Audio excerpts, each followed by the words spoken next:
Everybody, and before I proceed today's inaugural session, I would like to request each and everybody who are present over here to kindly keep your mobile phone on mute or on switch off so that it would avoid any interruption.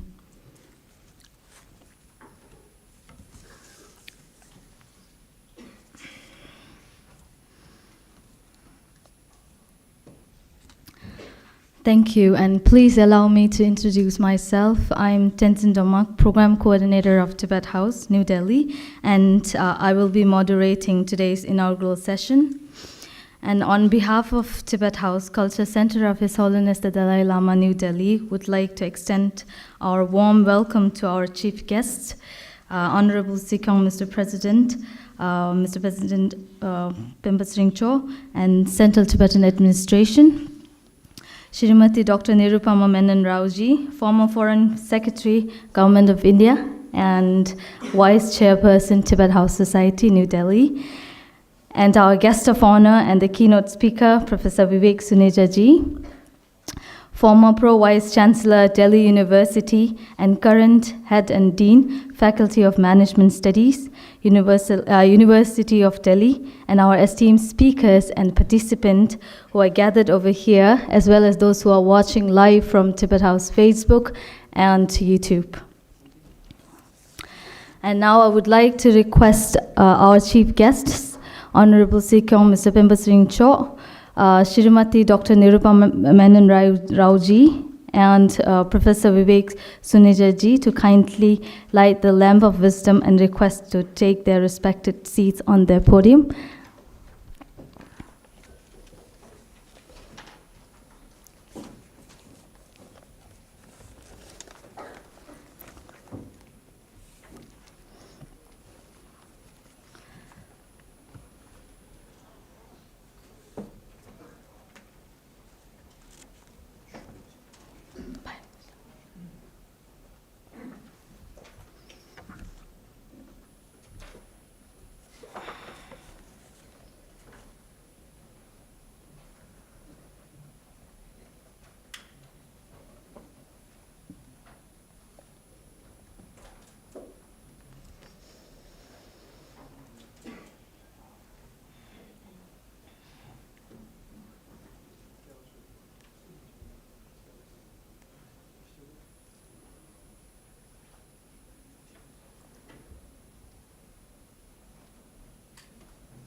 Thank you very much. And the promotion of universal ethics is one of the key commitments of the Nobel Peace Prize recipient, His Holiness the 14th Dalai Lama. And he would like to ensure that younger generations are equipped to handle the complex challenges of the interconnected and globalized world of 21st century. Therefore, Tibet House continues to follow the vision of His Holiness the 14th Dalai Lama in organizing these series of conferences and panel discussion, which we are happening today as well, on universal ethics, the vision of His Holiness the Dalai Lama for a peaceful world. And this one-day conference on universal ethics, wherein eminent scholars from various disciplines will share their valuable inputs and experiences for their well-being of humankind. Therefore, Tibet House organizes these series of conferences regularly. Now I would like to request Mr. Tenzin Kunkyapla, Secretary of Tibet House, to kindly introduce about the Tibet House and its activities.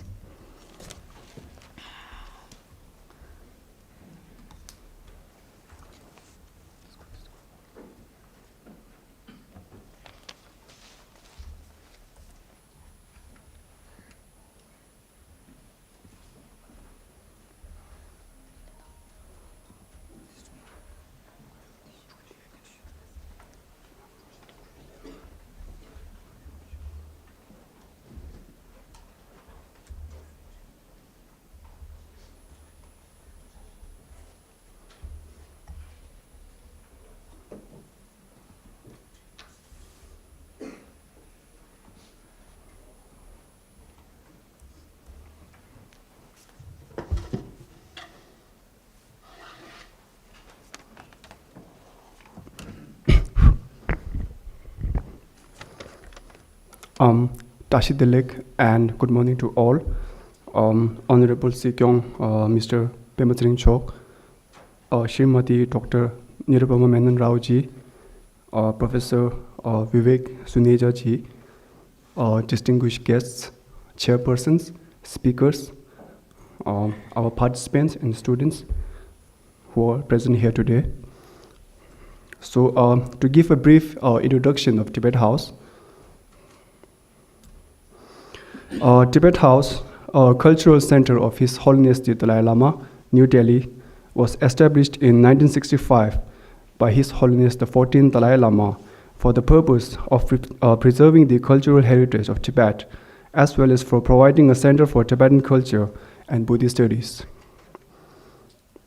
Over a period of 5 decades since its inception, Tibet House has come to be recognized as a significant institution for the dissemination of Tibetan culture and for Buddhist studies.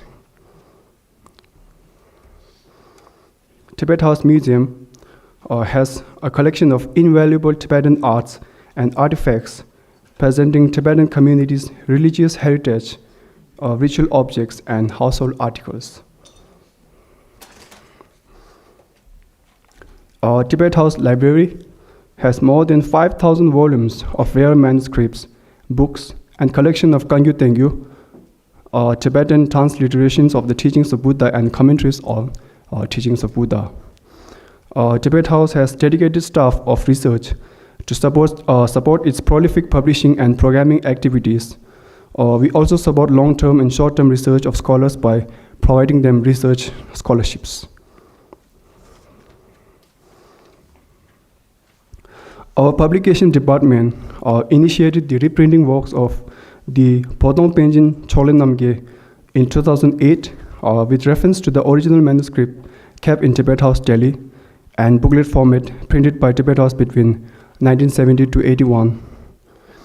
Towards the end of 2021, Tibet House concluded the Podong project with a total of 113 podis in each set, and so far we have published a total of 65 sets, of which 45 sets have been distributed as complementary to various monastic institutes.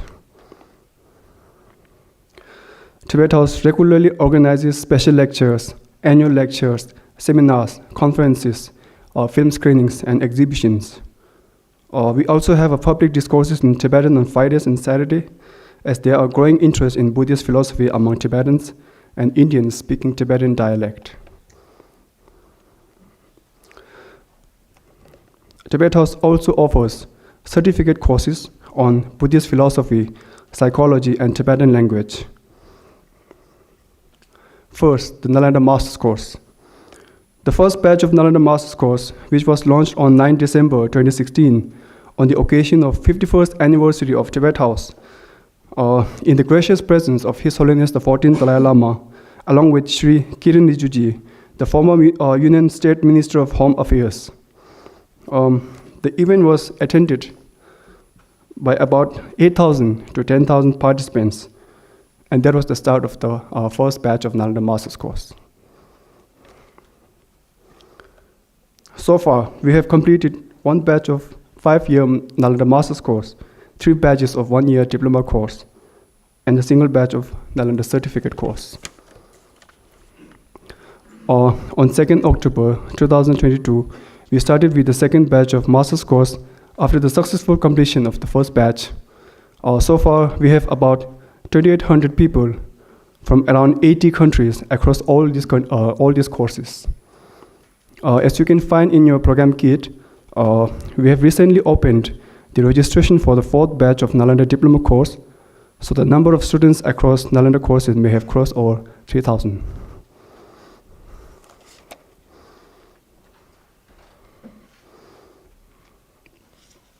As for the Tibetan language course, to meet the needs of the aspirants, there are 4 levels of learning: beginner, intermediate, advanced, and proficiency. Till date, 23 batches have been completed, and the 24th batch began recently in December 2022.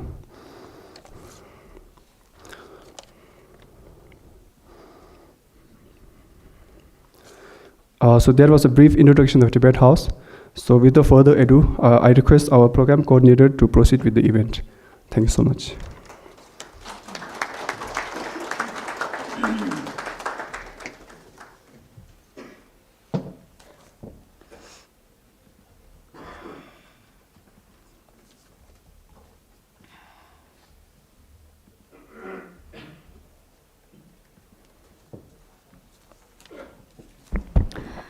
Thank you, Mr. Kungepla. And now I would like to request Venerable Geshe Dorje Damdila, Director of Tibet House Culture Center of His Holiness the Dalai Lama, New Delhi, to kindly present the souvenirs and kathas to our chief guests and our keynote speaker.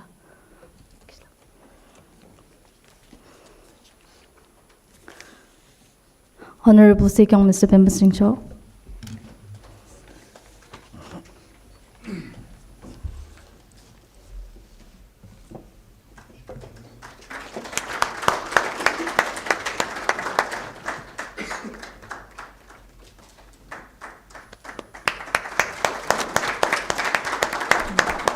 Dr. Nirupama Menon Rao ji.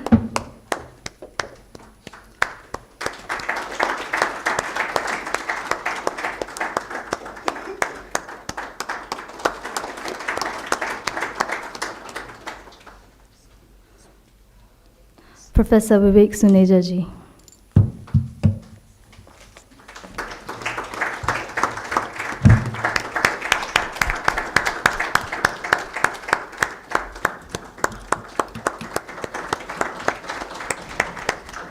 Thank you very much, Venerable Geshe-la. And now I would like to request again to our director, Venerable Geshe Dorje Damdila, to kindly address the gathering. And please allow me to introduce. Venerable Geshe Dorje Damdila is currently the director of Tibet House, New Delhi, the culture center of His Holiness the Dalai Lama. While being assigned with the responsibility of the directorship of Tibet House, he also gives regular lectures and lead philosophy classes in Tibet House and other places as well. He travels widely within India and abroad to teach Buddhist philosophy, psychology, logic, and practice. He has also worked on several books as assigned by the Office of His Holiness the Dalai Lama.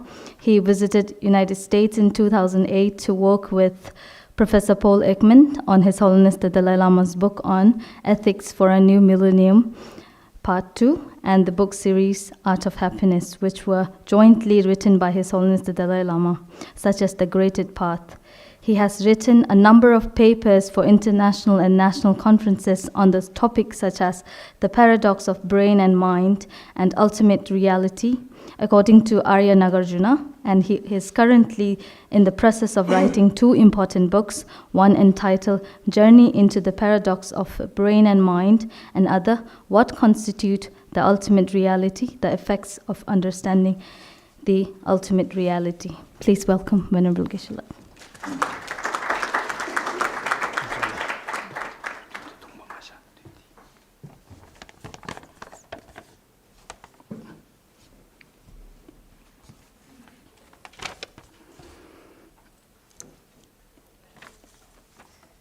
Our respected Chief Guest Honorable Sikyong, President of Central Tibet Administration, Mr. Bemba Tsering,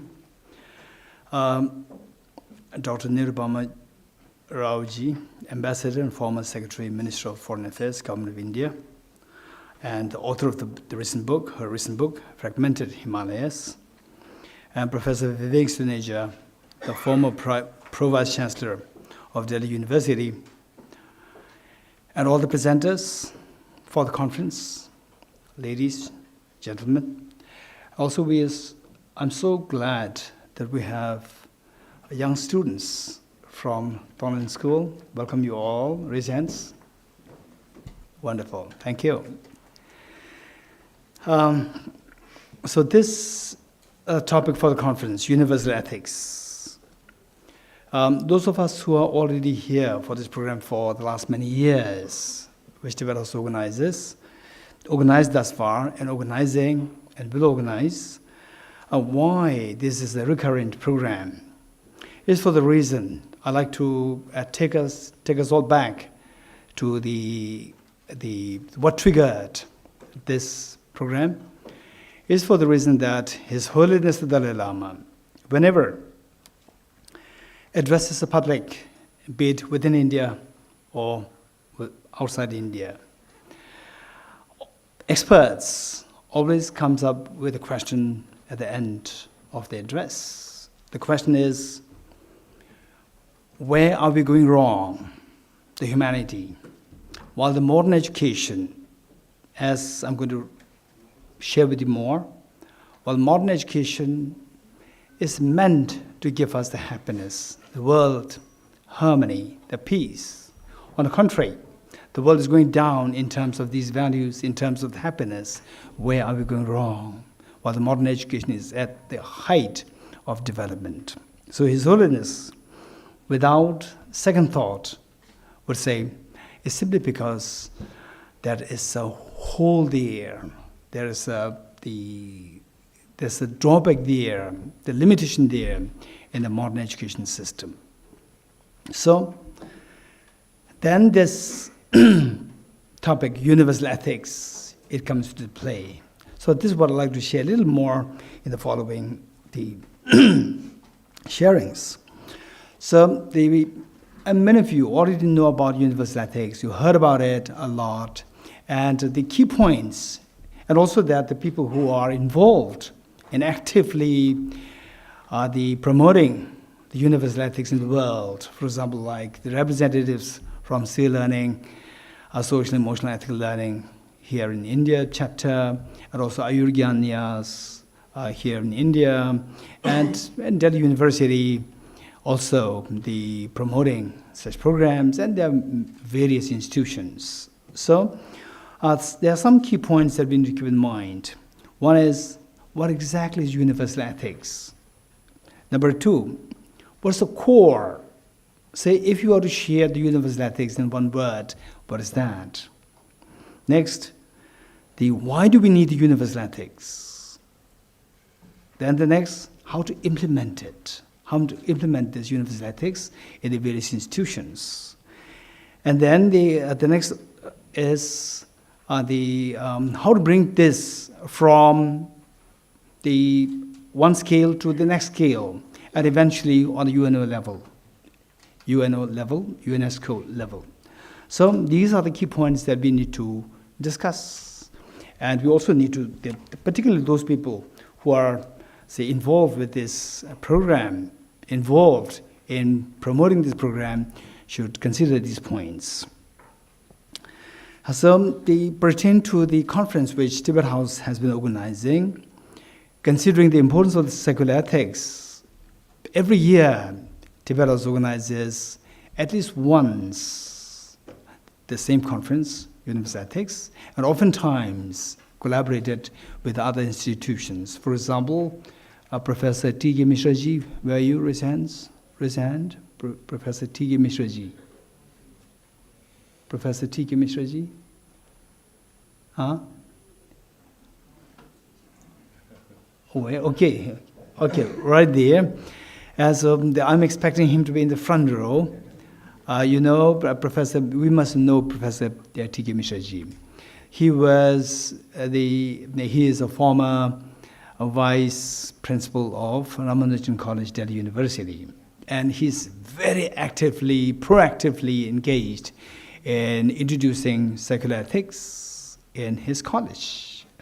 And his students are as vibrant as the amazing the people with the initiative to introduce secular ethics, to help others to inculcate these qualities within them. So we have Professor T.K. Mishraji. I hope he will share some of his thoughts, some of his reflections, and his contributions to the participants here. So we collaborated with Ramanujan College for several years. And this also brought I'm compelled to share with you, or I can't resist to share with you Professor Vivek Sundareji here, on the panel here, and he was the Pro-Vice Chancellor. He was then the Pro-Vice Chancellor of Delhi University back in 2012. And under his leadership, again, the Universal Ethics Program was introduced in Delhi University. And he was so proactively dynamic that actually within a short span of 1 year, he made it actually happen in 17 colleges under Delhi University. And the very next year, we intended to apply this to all the colleges under Delhi University. So it was a great effort of Professor Vivek Sundareji. His deep admiration and adoration to His Holiness the Dalai Lama, and seeing that this is the precious legacy of His Holiness to be shared with the world, whether you believe in religion or not. So this is efforts. And if you look at the 17 SDGs, Sustainable Development Goals, adopted by the General Assembly UNO in September 2015, you look at these, you see that without the concept of, say, the universal ethics introduced as a part of modern education, these 17 goals cannot really be accomplished, to be very honest. Where, say, for example, this is a very important point which I share with people. For example, I said that in this hall, you're not supposed to shout. I shout. So if this is how it becomes so mechanical, even the universal ethics, the teaching universal ethics can become very mechanical. So the question is that these points, 17 SDGs adopted by UNO for the welfare of the citizens of the world, they can become too mechanized without any heart there, without any effect there. So how to make it a reality that the citizens of the world, they're benefited. So for this, again, universal ethics is the answer. Introducing this universal ethics in the modern education, this is the only answer, which is Holiness the Dalai Lama. More than what he does for Buddhism, he does for the universal ethics, for the world. So this is his legacy. So if you look at the current crisis, so we talk about Ukraine war. But before we point to the Ukraine war, look at our own families, fragmented families, domestic violence. Where is secular ethics? Where is universal ethics? So, problems in the family, to the communities, to the nations, to the whole world. All these crises, where are we going wrong? This question. So for this, we see that in the family, there's somebody there who is like a head of the family. In the community, they're heads. In the nation, there are leaders on different levels. And on a global level, there are also leaders there.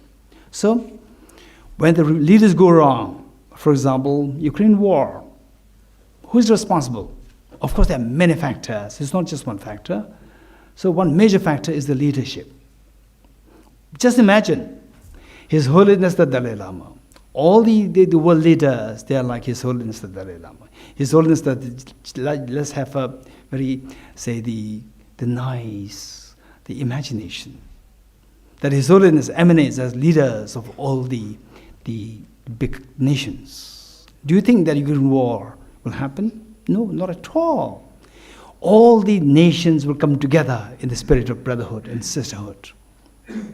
So from this we see that the leaders play a huge role. And these leaders, they come from where? This next question. They come from an education system. And what is the education system of today's world? Think of this. This is a sheer legacy of the Britishers and the Americans. Back in 18th century AD, Industrial Revolution, where the cottage industries are transformed into mechanized, large-scale industries and factories. There's a huge demand on material development. There's huge demand on the brain, how to reproduce, how to make things on a large scale. So for this, a particular education system was developed. And that is which requires a sheer, say, the sophistication of the brain. So today's modern education is the legacy of that era. So where today, believe it or not, in the schools today, if you say, what is 2 plus 3? If you say 5, you pass. Everybody applauds and you pass. Even if you have the capacity, you have the potential to become the second Mahatma Gandhi. But if you say 2 plus 3 equals 5-ish, you fail. Nobody will count your competency to become the second Mahatma Gandhi. So this is modern education. It does not count your heart. It only counts the sophistication of your brain. It doesn't mean that the sophisticated brain is wrong. It is so important, so precious. For example, look at the various traffics. We need the traffic lights. These come only from the brain. So brain is required. But when the heart is lacking, this brain can take us to where we're not too sure. So today, the crisis in the world is all because of this, where there's a tremendous sophistication in the development of the brain, lacking the development of the heart. So, keeping this in mind, I also like to give an example of what is that like, the difference between brain development and heart development. Brain development lacking heart development, where there's heart development without brain development. Say 2 families. One family, all the family members are highly educated and affluent, so rich, but so much fights happening inside the family. I know these families. Some of you must be knowing these families.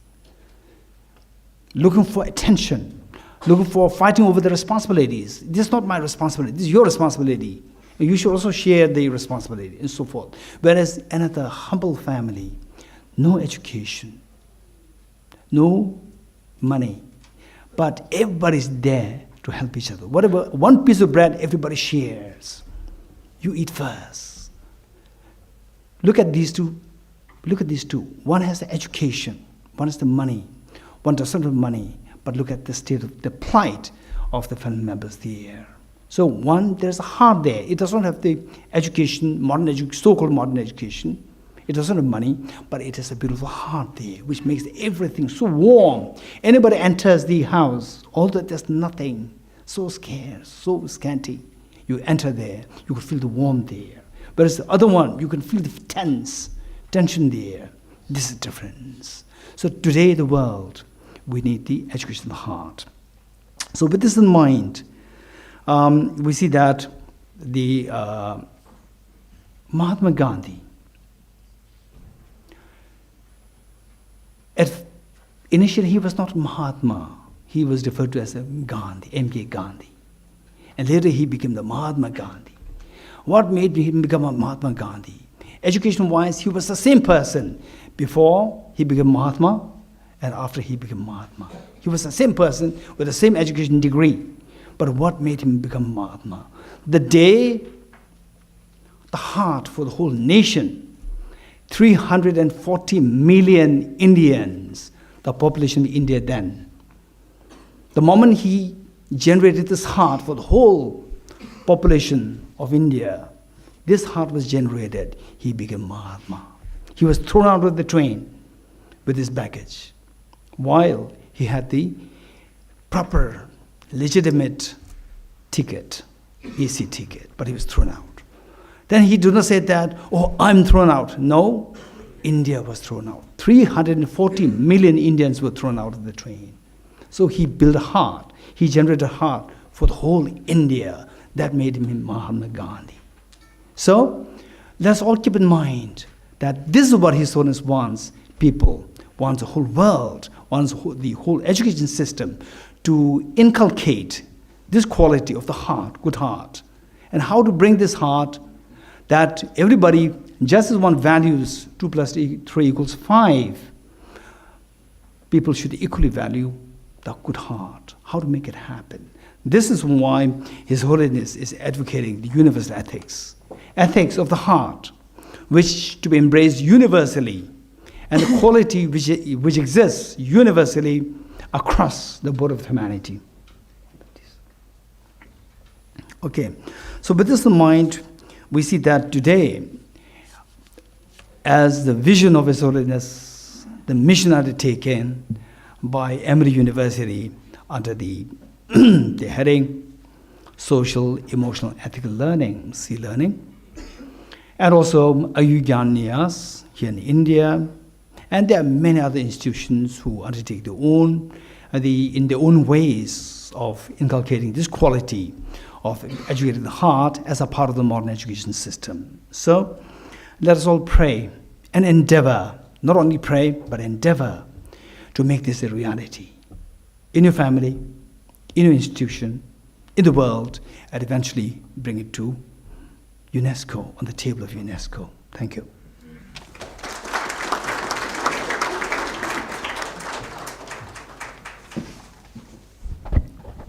Thank you, Venerable Geshe-Tajiram-Dala. Now may I request our Chief Guest, Honorable Sikong Mr. Pemba Cho, to kindly share the few words on this conference, and please allow me to introduce Honorable Sikong Mr. Pemba Cho is the President of the Central Tibetan Administration, and he was sworn in as the Sikong of the Central Tibetan Administration and the Tibetan people at an official ceremony graced by His Holiness the Dalai Lama in 2021.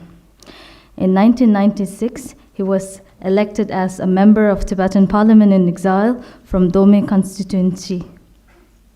As a member of the Tibetan Parliament, later in 2001, he was re-elected as the member of Tibetan Parliament, during which he took on the role of Executive Director of Tibetan Parliamentary and Policy Research Center, a research agency based in New Delhi.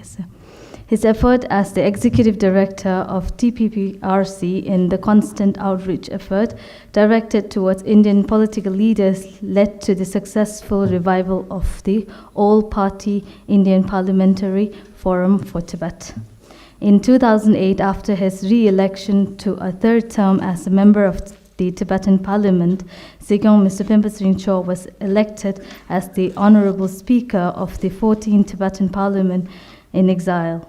In 2011, he was elected to a fourth term as a member of the 15th Tibetan Parliament in exile, and was duly elected as the Speaker through a majority vote. Please welcome Honorable Sikong Cho.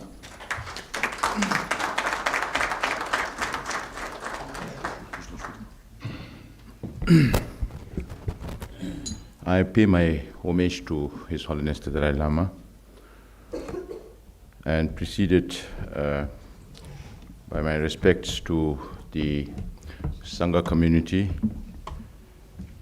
I also pay my respect to Nirupama Raoju, to whom I have a lot of respect. And when I was the speaker, I had the opportunity to meet her in Dharamsala, along with Professor Samdharam Rinpoche, who is another person to whom I have immense respect. So I'm very happy to be sharing this dais with you again. And then Professor Vivekji is also a very preeminent personality. And Geshe Damdula, I was just telling him that my 10 minutes should actually go to him, because I'm a very ordinary person. I'm not a scholar, I'm not an academic, I'm not a researcher, so I cannot speak in a systematic manner as to how a researcher would do that. But talking about today's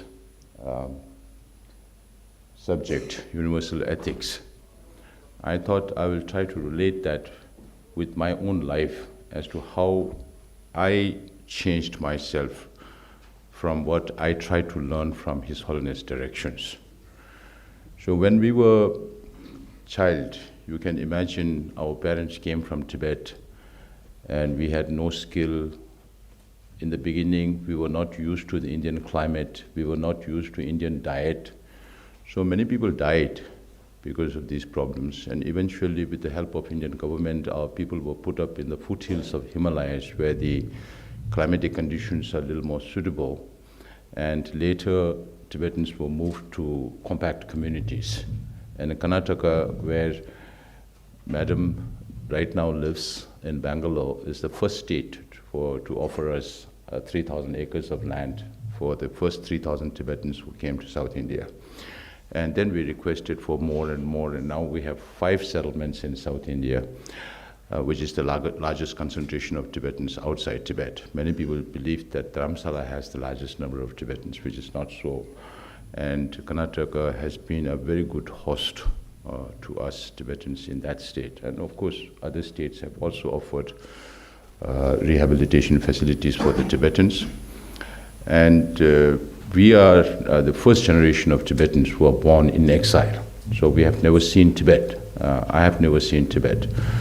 To fulfill my emotional needs, I try to go on the border areas as much as possible so that I can see Tibet from this side of the fence, and imagine that it would be quite similar to the other side of the fence. And when we were young, our parents, of course, used to tell us stories about Tibet and how the situation evolved and what kind of difficulties that we went through. So that, at a very young age, inculcated a sense of responsibility. Because to fulfill any kind of job, whether it's ethics or whatever, you have to have a sense of responsibility. So that sense of responsibility was ingrained in our mind at a very young age. So I was, from a very young age, committed to serving my community, at least in this life. Because as His Holiness says, you cannot change your blood or bone in this life. If you are a Tibetan, you cannot change everything. So you have a responsibility also. Then when we were growing up, we used to hate the Chinese. Any Chinese, for that matter, whether it's a leader or an ordinary Chinese. In our mind, those days, we were so angry about China that we used to think that if a Chinese person comes to our settlement, we would beat him up or kill him or those kind of things. But later, listening to His Holiness always says that it's a leadership. Again, in Buddhist philosophy, you don't blame the person who commits, because the person is ignorant. Person doesn't know what kind of wrong or right or wrong thing that person is committing. So we have to correct the action. Those thinkings that it's leadership, not the people. The people are also suffering inside China. So that insight made us feel one with the Chinese people, not get angry with them. So that's how His Holiness thinking shaped our mind. And in terms of the, right now we have about 288 Buddhist monasteries and nunneries that are registered with the Religion and Culture Department. And there are about 42,000 monks and nuns. And today, about 66% of these 42,000 monks and nuns are from the Himalayan region. So we are proud to say that even though we are refugees, we are taking care of people from independent countries, India, Nepal, and Bhutan, in educating them religiously on religious matters. And another 6,000 Indian children in Tibetan schools. So we are supporting about 34,000 Indians, Nepalese, and Bhutanese even we receive help from the Indian government, and then we also give back to the community that we live in. And at one time, I used to think that, oh, all the Tibetan monks are working very hard to build these monasteries, and it's going to be taken over by the Himalayan people. That is because of my narrow-minded thinking. But His Holiness had this bigger vision that Himalayan people would be the ones who would be responsible for carrying on the tradition of Tibetan Buddhism into this world. Now it is proving to be true. So all these realizations kept coming as and when His Holiness started advising. And Geshe Damdula also referred to the problems in education. And it's very rare that a speaker gets to travel with His Holiness, and this happened during my time. I accompanied His Holiness to London, and one popular politician came to meet His Holiness, and I was present at that meeting also. And the first question that came from the politician is that we have a lot of problem with the youth in London, because those days there were some issues happening on the streets also, violent incidents happening on the streets. So he asked that, and His Holiness' immediate response was, everything is wrong with education. So because of the modern education, the whole purpose of our living is to bring happiness to yourself and others. Now, in the pursuit of modern education, we believe that materialism alone will bring happiness, which is not at all the truth. So if you have one, you need two. You have two, you need three. So your needs keeps multiplying as and when you grow materially. But when you grow mentally, your needs keep going down. That is the difference. So these are some of the issues that comes to my mind. And in 2016, when I was representative of His Holiness in United States, there was a conference organized by scientists with many chief executive officers of huge companies around the world. And then one business person asked His Holiness, how can we train compassion in 1 week or in a course? His Holiness said, never, this cannot be done. All these values has to be inculcated, imbibed, and practiced on a daily basis. So when a politician gets up on a stage and talks about ethics, normally it doesn't work, because they say something and they do something else, and most of the time their objectives are very short-sighted, just to win election the next time round. So many things go wrong, even with nations. Now, when you look at China also, many nations thought that material development will bring happiness to their countries. Now I'm visiting Europe, and now many of the European countries realize that what they've been doing with China is wrong. Now the change of perception is there, but how that will translate on the ground in terms of realistic policies and programs is something to be seen. So these habits to preserve our values cannot be instant. It has to be cultivated over time, every single day. Even for myself, I keep asking this question from the time you wake up in the morning to the time you go to sleep. When His Holiness decided to devolve his political and administrative responsibilities, a lot of people talked about, oh, now the Tibetan administration has separated church from politics.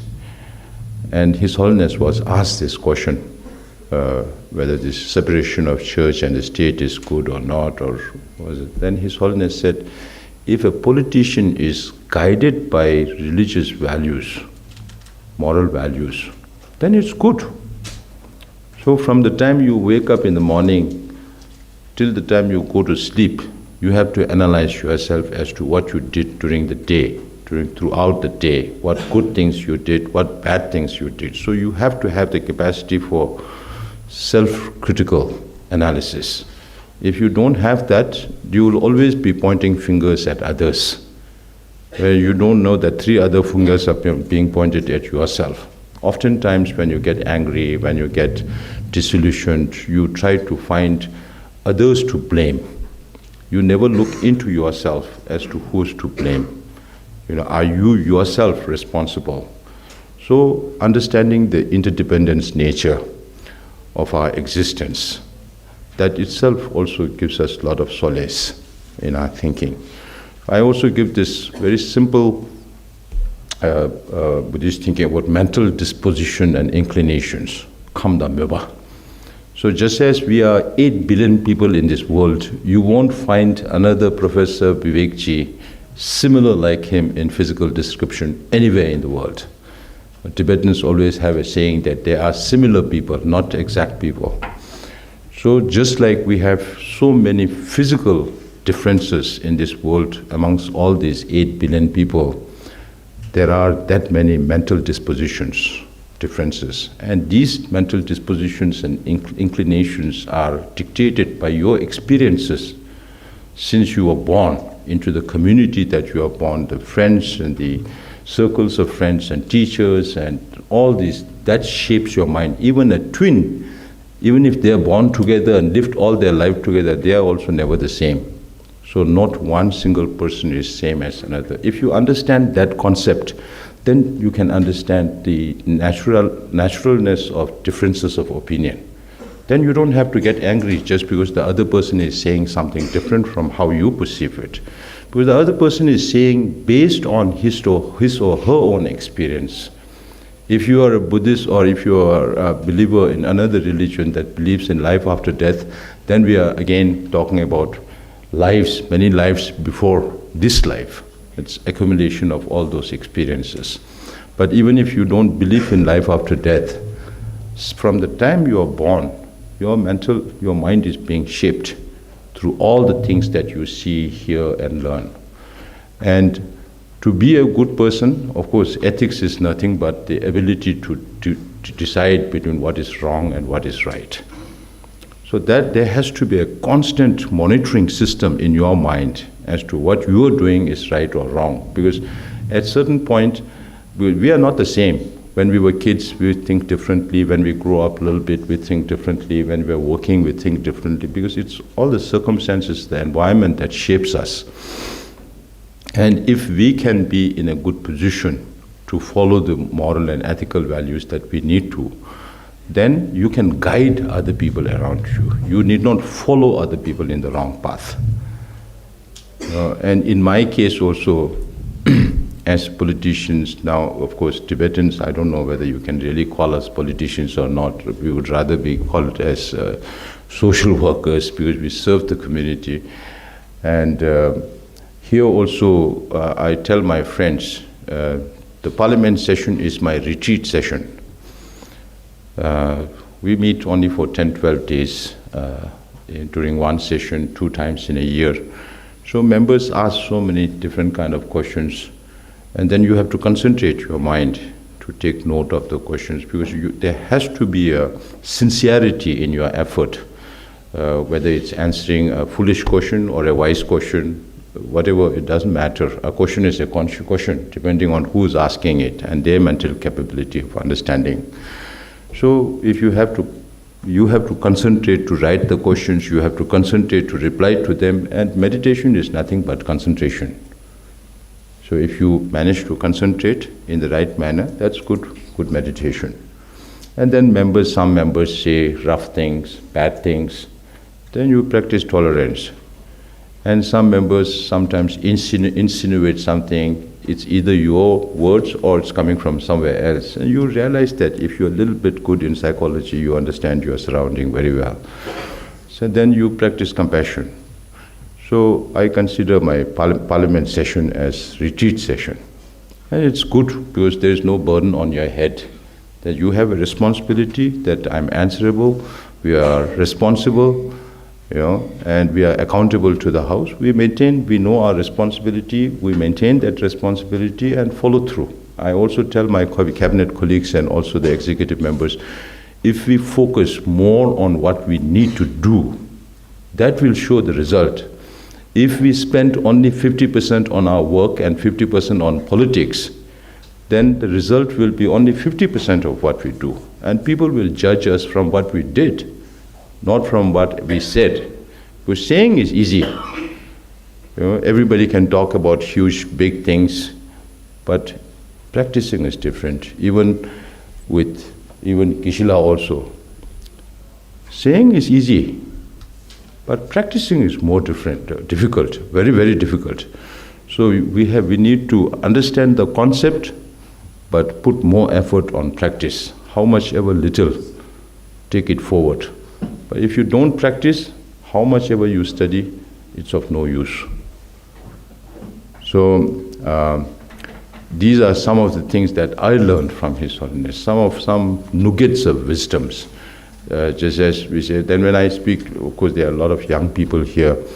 So when you get angry with your teacher or mother, first you ask yourself, what was the reason that you got angry? Are you to blame, or are you looking at other? And we believe that there are multiple causes and conditions that makes an event happen.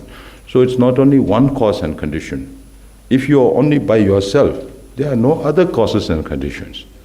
When as social animals, when we have to live in a community, there are so many other causes and conditions. Now if you look at all other causes and conditions, the blame also gets distributed. So you don't feel anger for that particular person. So these are small, small things.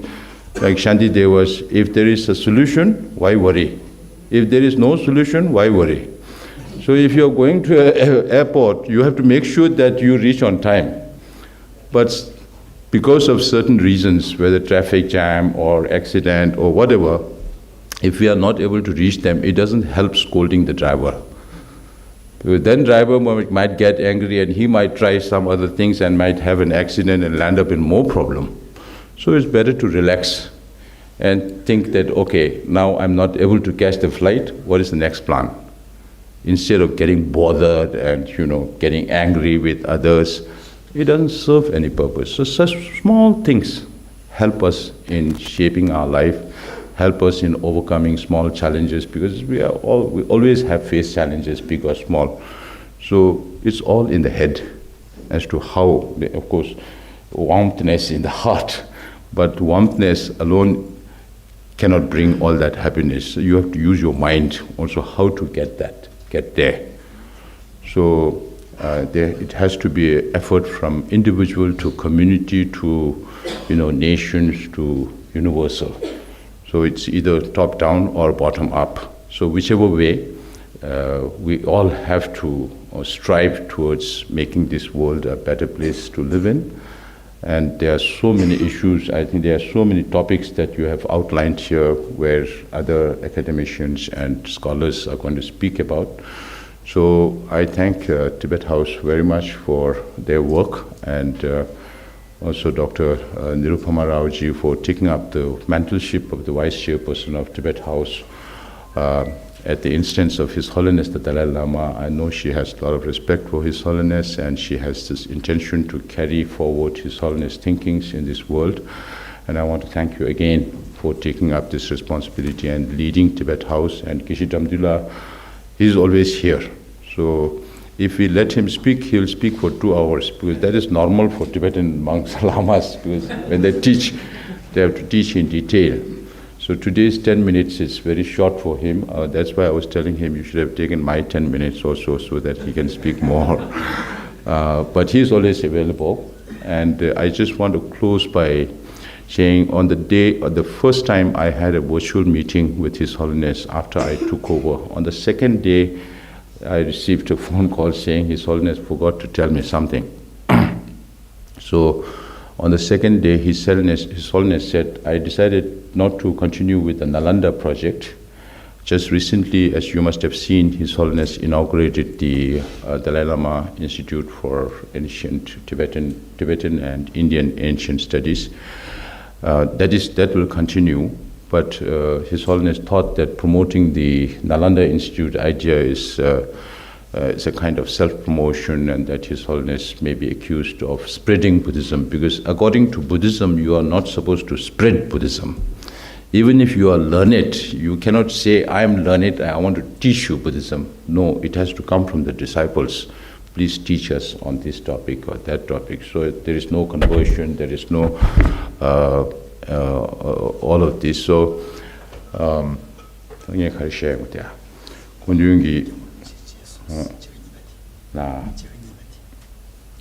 so His Holiness said that there should be more Tibet houses in India, because the job that the Tibet House here, which was established way back in 1965, is doing a very good job with all the courses that they have and more coming in.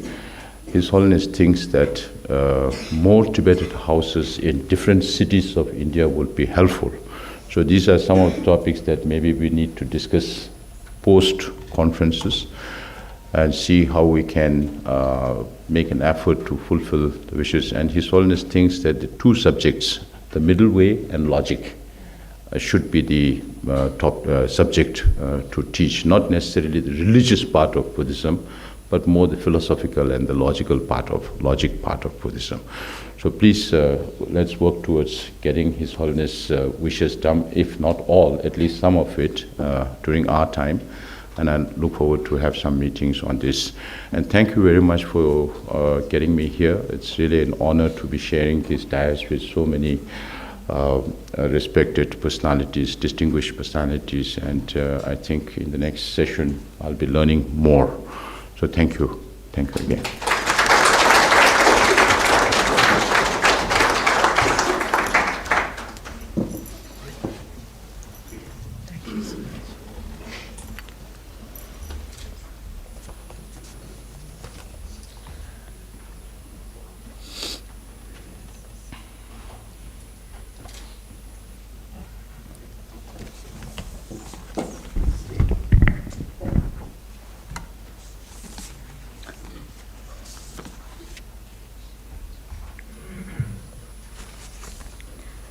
Thank you very much, Gulmohar Shaw. And now I would like to request Shrimati Dr. Nirupama Menon Raoji, former Foreign Secretary, Government of India, and a Vice Chairperson, Tibet House Society, to kindly share a few thoughts on this conference. And please allow me to introduce. Shrimati Dr. Nirupama Menon Raoji is a retired Indian diplomat, Foreign Secretary, and Ambassador. She joined the Indian Foreign Service in 1973. During her 4 decades-long diplomatic career, she held several important assignments. She was India's first women spokesperson in the Ministry of External Affairs, New Delhi, and the first women High Commissioner from her country to Sri Lanka, and the first Indian women ambassador to the People's Republic of China. She served as the India's Foreign Secretary from 2009 to 2011. At the end of her term, she was also appointed as the India's ambassador to the United States, where she served for a term of 2 years from 2011 to 2013. Dr. Rao has continued to pursue her academic interest in and taught and undergraduate seminars at Brown University titled India in the World in 2015 to 2016. She's author of the books on India's China relationship entitled Telling It on the Mountain, India, Tibet, and China, 1949 to 1962, published by Penguin. Please welcome Dr. Nirupama Raoji.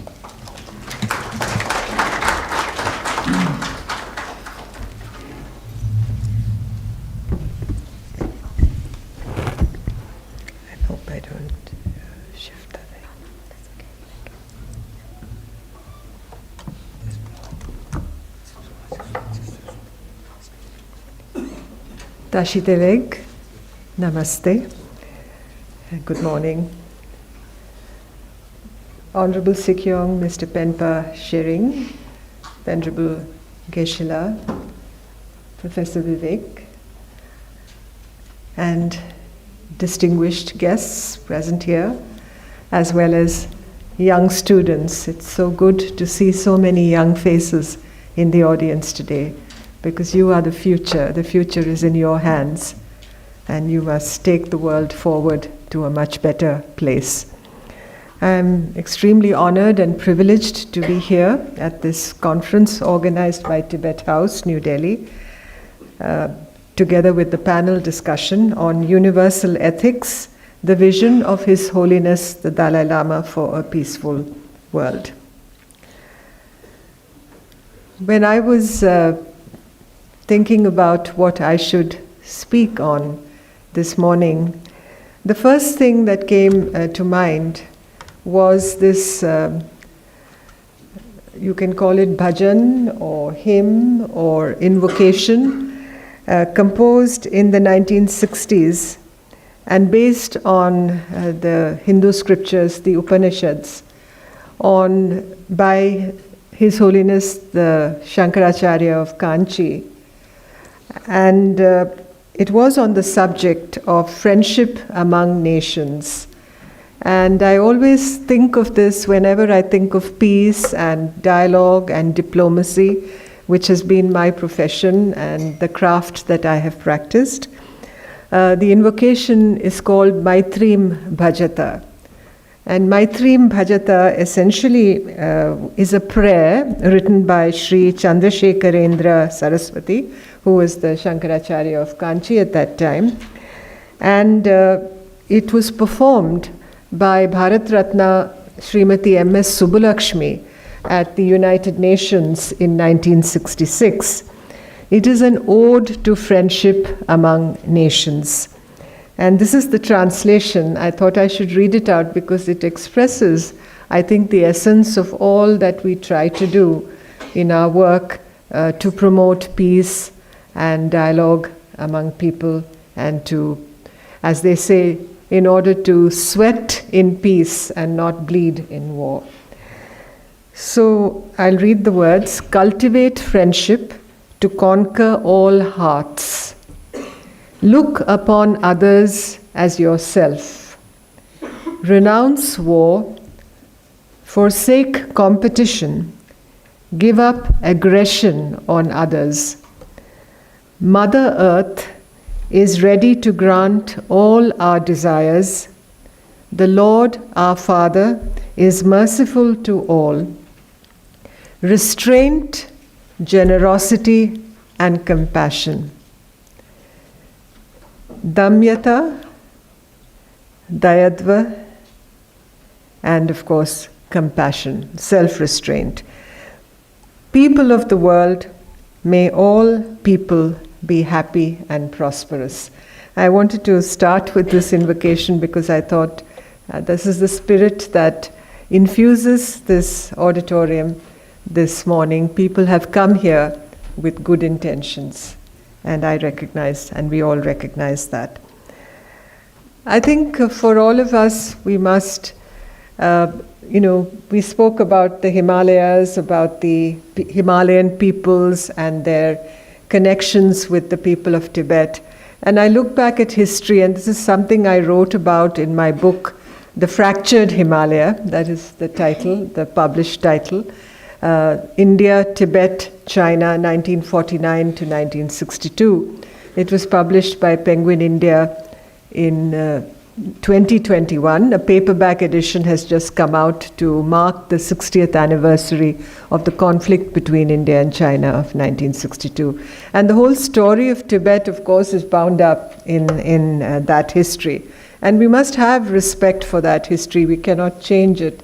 And that is what I wrote about in my book, based on my research of papers not only here in the Nehru Memorial Museum and Library, but also in London in the British Archives, in the memoirs of people like Hugh Richardson, and also papers that are available in the United States. And I looked at it from the point of view of a practitioner.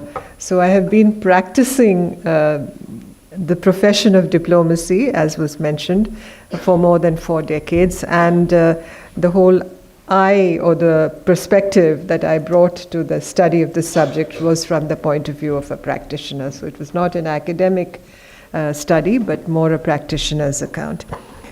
So I think to the young people in this audience, I would say, regard your life as a pilgrimage and an exploration, and try to bring people together in what you do. You know, the poet laureate of India, Gurudev Tagore, Rabindranath Tagore, used to speak of the mango grove. All of us love mangoes, but have you thought of the mango grove?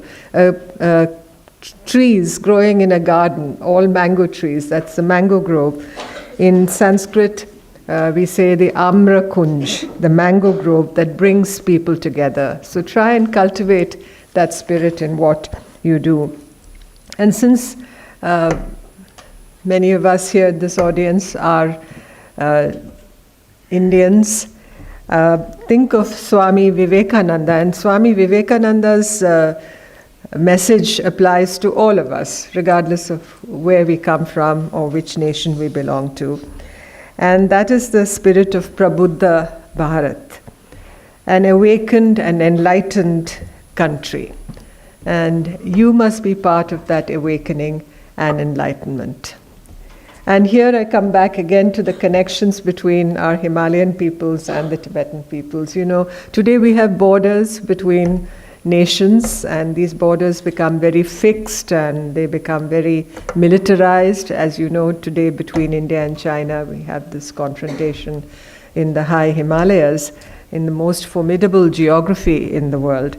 But the people of these borderlands, the people on both sides of this frontier, have always been connected, and today they have been, I think, separated because of politics, geopolitics, and the differences between countries. But that spirit of togetherness, I don't believe can be discounted, because there is that spiritual heritage that binds our people, and there is that cultural connection that we cannot really break, and the languages, the ethnicities, so many things bind the people of the Himalayas to the people of Tibet. And today when Geshe-la and Mr. Pempa Sering spoke about the Tibetan settlements in various parts of the country, including Karnataka, where I now reside in the city of Bangalore, you again think of these connections. Everywhere you go in the Himalayas, you see that those muffled footsteps of history that really beat in the blood of all the people who live in these areas. And I think we must never forget the people of the borderlands. I always have tried to stress that. And the study of these regions and a focus on what happens there is important, not only from the point of view of history, but from the point of view of all the effects and the connections that those areas have with the rest of the country. You just think of climate, you just think of the environment, you think of water, you think of the way the monsoon plays out across the whole land, this great land of India, so connected to what happens in the Himalayas. So as they say, I think there is in the Bible they say, "Look up to the mountains from where our strength comes." And many of our scriptures have the same outlook. Don't forget that part of the world. It is so connected with what we are. I think when I speak of an awakened and enlightened country and the generation of youth that has to work on that aspect, think of humanism as a religion, not the various religions that we belong to or we practice. I think we must understand that if we are to be one of the greatest democracies, we say oldest democracy, largest democracy, I think we must aspire to be the greatest democracy in the world. And that is really based on these qualities of humanism. And to define freedom, the freedom that our forefathers like Mahatma Gandhi ji gave to us, define that freedom on the basis of inclusion, of tolerance, reason and logic. His Holiness the Dalai Lama speaks of that logic, that spirit of debate, which has always defined, I think, Tibetan religion and the culture and just the ambience of all that you do. I think they are very much Indian values also. It speaks of the connection between our two peoples. It speaks of what King Emperor Ashoka did, the Prince of Peace, when he took Buddhism, when his daughter and son went to Sri Lanka and brought the message of Buddhism. As you said, not to proselytize and not to spread Buddhism in the sense that any concept of force was involved, but through persuasion, to be able to influence people's minds just by the spirit of debate and persuasion and understanding. And Gandhiji used to speak of viveka, viveka meaning the faculty that distinguishes right from wrong. That is what I think you as young people should inculcate, that spirit of viveka in your minds. And do not be obsessed with what happened in the past. You're not here to think of the connections between the present and the past, but you're here to think of the connections that you can make, that you can forge, that you can create between the present and the future. Because that is what you have to focus on, the present and the future. And that is what, Sri Aurobindoji used to say. Think of the connections between the present and the future. So that, you all are karma yogis, think of yourself as karma yogis, but cultivate the concept of swakranti. That is, the revolution has to come from within. You're not here to create, revolutions are often associated with force and conflict, but there can be a revolution within yourselves where you're constantly asking questions, trying to understand, improve, seek a sense of perfection. That is really what the revolution within can be. You are part, as young people, of a global population of 1.4 billion young people. And there are different categories. Understand, you are students here. There are different categories of youth. In many ways, they reflect the state of the world. There are students like you, there are migrant laborers, there are rural people, there are tribal youth, there are youth who are at risk for various reasons in society. There are victims of violent conflict, there are dropouts, there are all kinds of young people whose needs have to be addressed. So when we talk of a demographic dividend, first let's focus on the demographic itself and understand how we can generate dividends by helping these young people and inculcating in them that spirit of seeking a better world. Because, today youth have been affected in many ways. Think of COVID. Think of the impact of COVID on our young people. And what has happened, many of them have not been able to pursue their education in an unbroken way. I see a lot of discussion today on the impact of how school children have been affected by COVID, and their learning skills have been affected. Their math and reading skills have been victims of what has happened during COVID. It has been quite a tragic experience for these young people. I think they have been really the victims of this pandemic. So I think for them, we have to think in a compassionate way to see how we can help them overcome these gaps, these difficulties that they are facing now. And most importantly, I think among youth today, although we live in a globalized world and technology has united all of us, I think it's very important to inculcate a culture of cosmopolitanism in our youth. Of course, you come from a local area, but think beyond that. Connect the local with the global, connect the local with the rest of the country. Never be partisan or parochial in your approach. I think the goal is sarvodaya.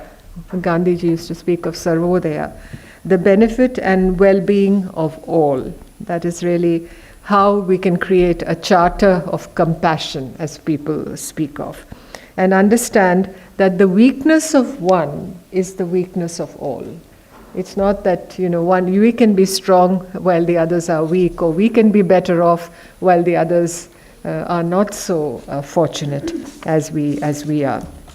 So there is a cosmos, I think, of connections between all of us, and nothing human should be foreign to us. So wherever people come from, there's no question of somebody being a foreigner and you being, part of the system.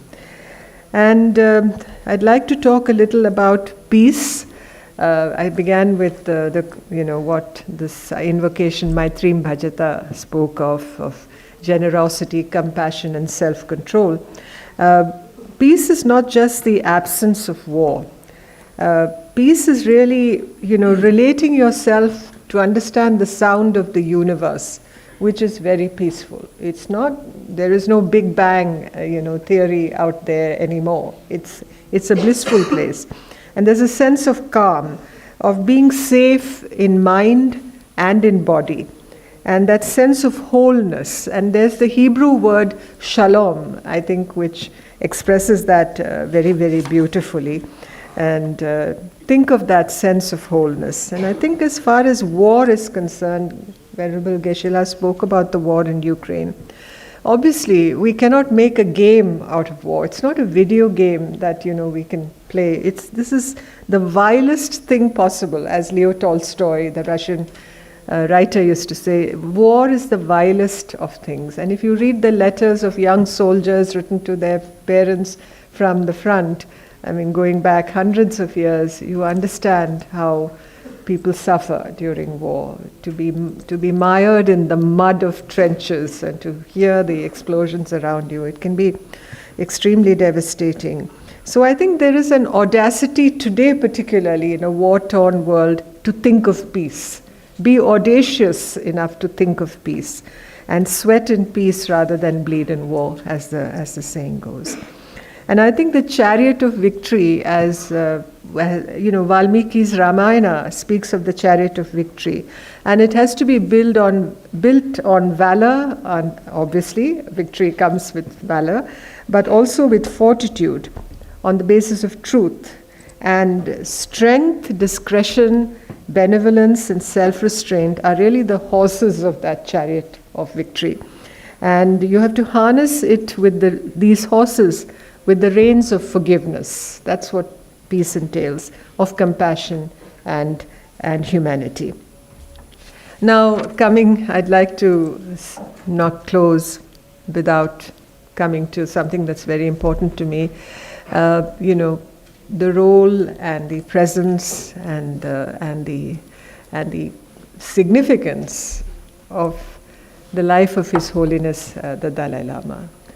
And I first met His Holiness when I was 9 years old, and my parents took me to this railway station in Lucknow, where we used to stay at that time. And I remember entering that compartment in the train and seeing a young His Holiness over there, and he spoke. I don't remember the conversation. I was very young. But I still have, a very dog-eared autograph book with the autograph of His Holiness signed on 14th February 1960. Happened to be Valentine's Day also. But I have that autograph with me and I treasure it very much. And that became a kind of a curtain raiser, I feel, for a lifelong connection with the Tibetan people and His Holiness particularly. Through my profession, I became a diplomat, in many ways inspired, I think, by the story of His Holiness and his experience in Tibet, and then his life in exile here in India. And it was such an epic story that it inspired me very deeply. And perhaps I'm here before you because of that, in many ways, because of that connection. And through my career, of course, I did keep closely in touch with His Holiness.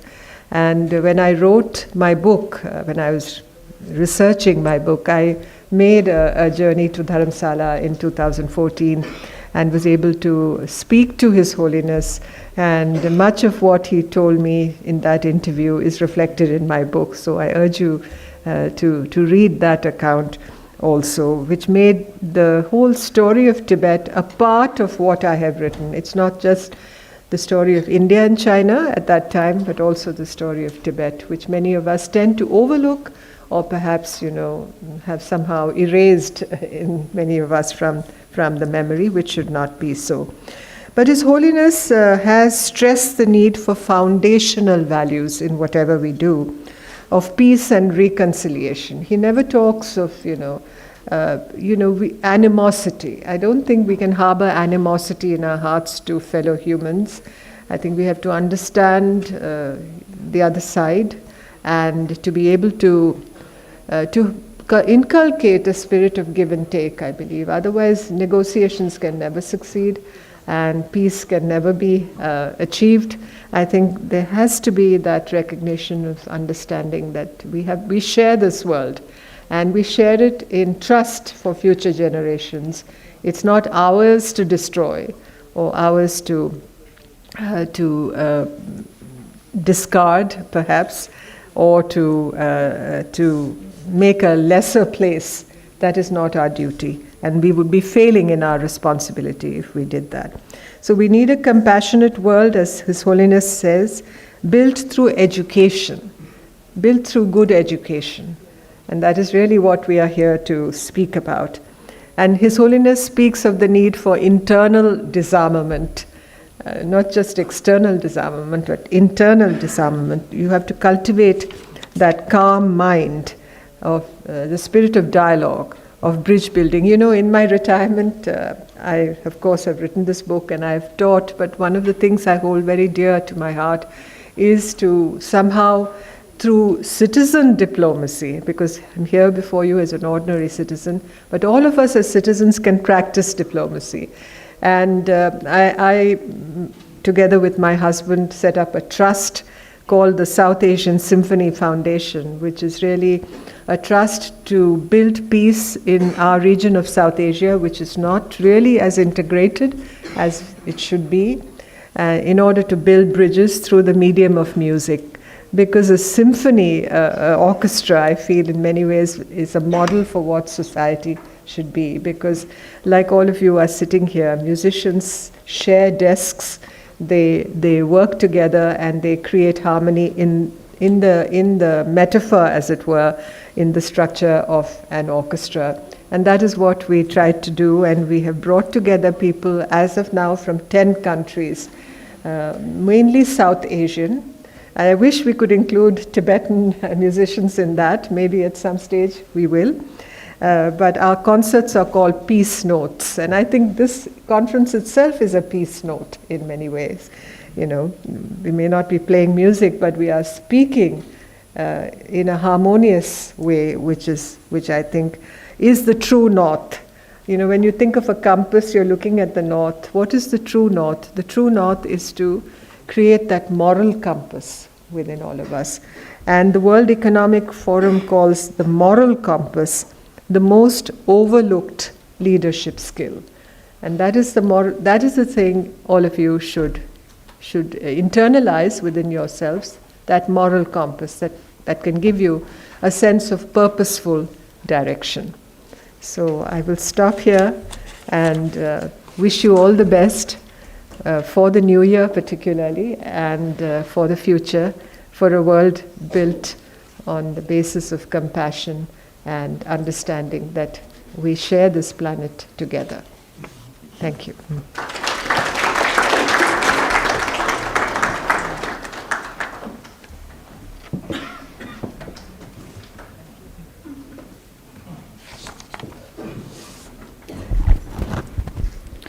Thank you very much, Srimati Dr. Nirupama Rao ji.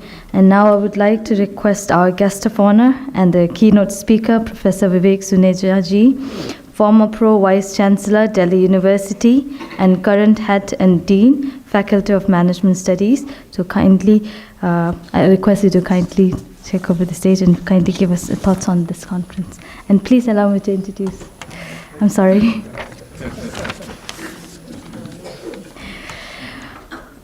Professor Vivek Suneja is a former Pro-Vice Chancellor at Delhi University and current Head and Dean of the Faculty of Management Studies, University of Delhi.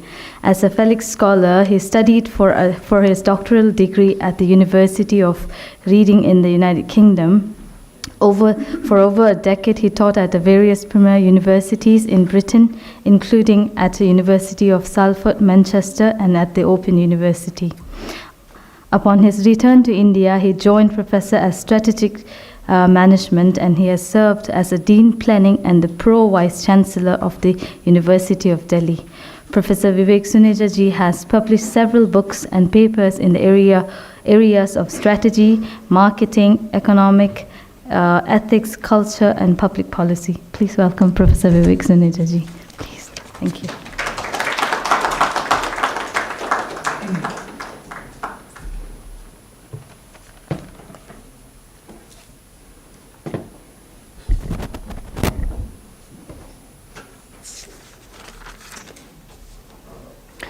His Excellency, Honorable Sikyong, the President of the Central Tibetan Administration, Mr. Pempa Shering, Her Excellency, Dr. Nirupma Menon Rao, Venerable Geshe Doji Damdul, my friend, philosopher, and guide, the Secretary of Tibet House, Mr. Tenzing Kunkyap, Tenzin Doma, the Sangha community, all dear friends, and I can recognize some old friends, Renukaji of the Tushita Center, Professor Mishra, Ramanujan College, all friends, both here and in cyberspace.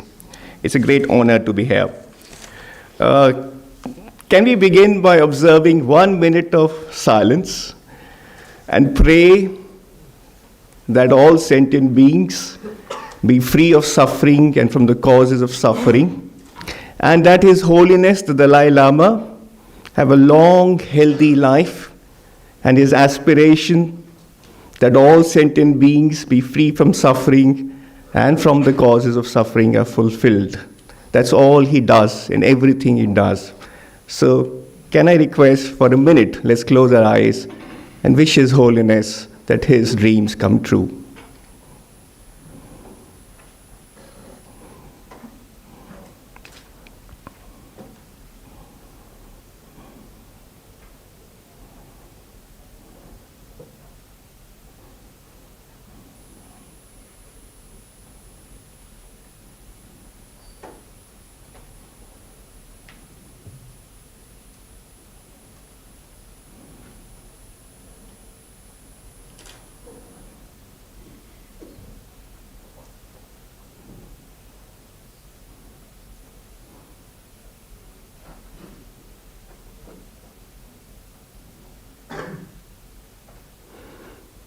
Thank you.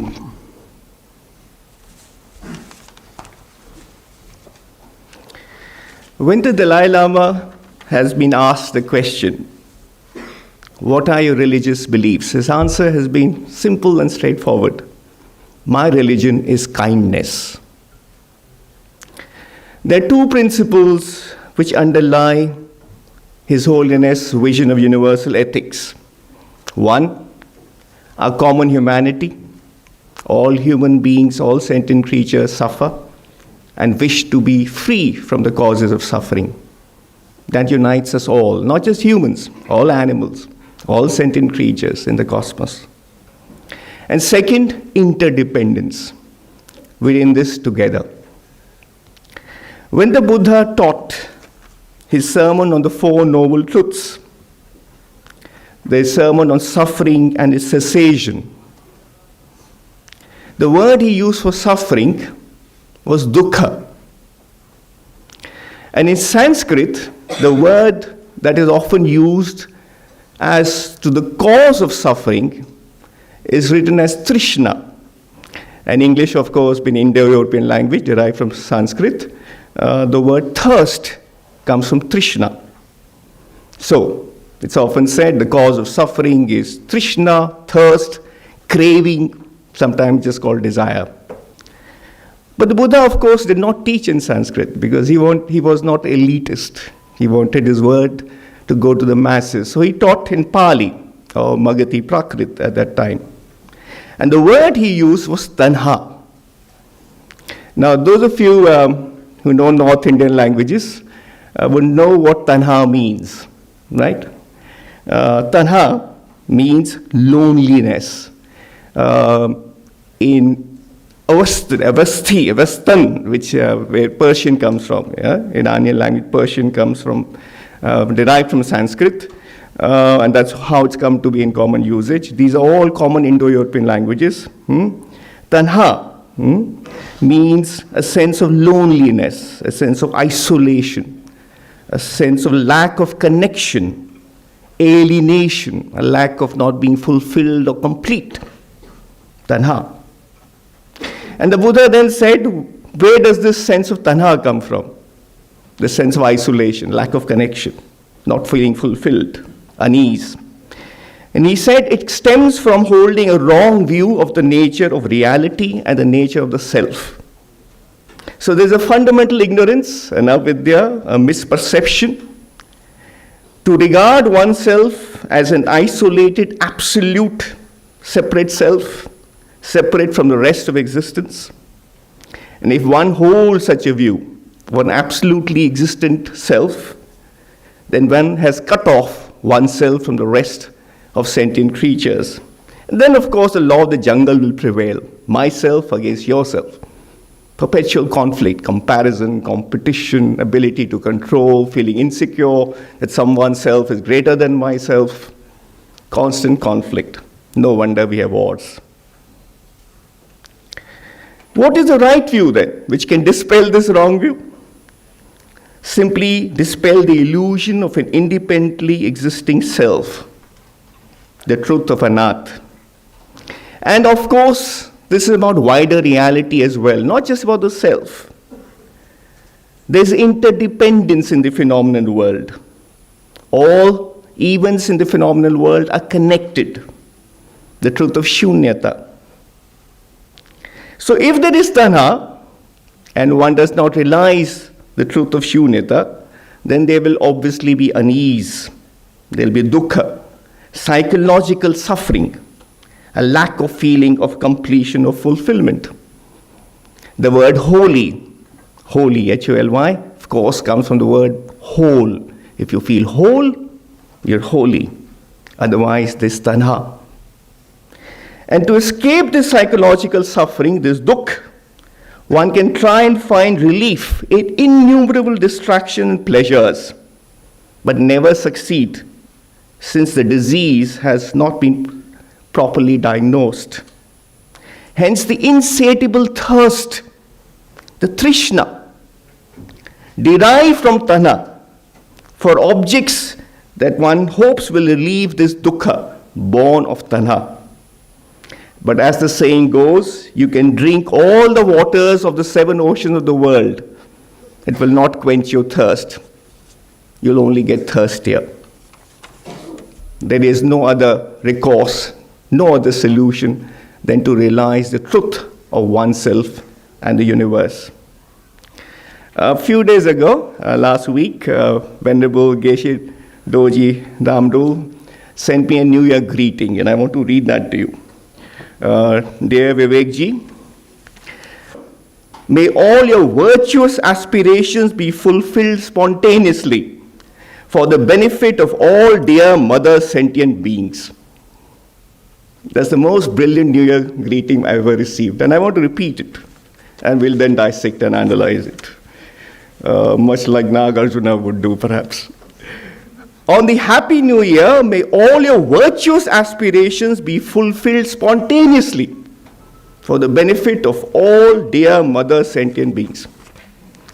2 key phrases. 1, dear mother sentient beings. In Buddhism, it's believed we all live innumerable lives, and every creature here has been our mother, and we've been mother to every other creature here. If you don't believe that, we can still regard everybody as a mother creature. And the second phrase, may your virtuous aspirations be fulfilled spontaneously. That's pointing out to the power of wishes, prayers, intention, aspiration, motivation. I think in today's time, we underestimate the power of aspiration. We constantly send best wishes to each other, everything, best wishes, every letter is signed with best wishes. I don't think we mean it seriously. I think it's become a convention, just best wishes. Wishes have power. We think maybe this is magical thinking, this is superstition. Maybe not. Maybe the reason we think it's magical thinking is because we come to view the world in a materialistic way, a materialistic view of reality. And that perhaps is also a misreading of science and scientific knowledge. No wonder in the modern culture we are obsessed by objects and ignore the power of subjectivity, of human or sentient consciousness. We treat other subjects as if they were devoid of the capacity to feel. We treat them as mere objects, as mere instruments for our satisfactions. We view others as means to our ends, not as ends in themselves. But as the Dalai Lama has pointed out in all his Mind Life conferences and all his engagement with scientists, all his writings with scientists, at the quantum level, when you look at things at the subatomic level, even so-called insentient matter, forget sentient creatures, even so-called insentient matter, quantum particles, like electrons, photons, which are the building blocks of everything, building blocks of this wooden stuff here, building blocks of you and I, everything is built of quantum particles like electrons and protons.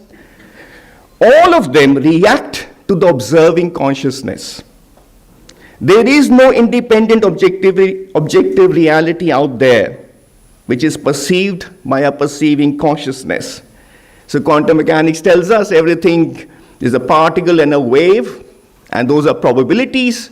The way you observe them, the scientific experiment that you use, they manifest as particle or waves. There is no objective reality out there independent of our observing consciousness, which means that reality is a co-construction.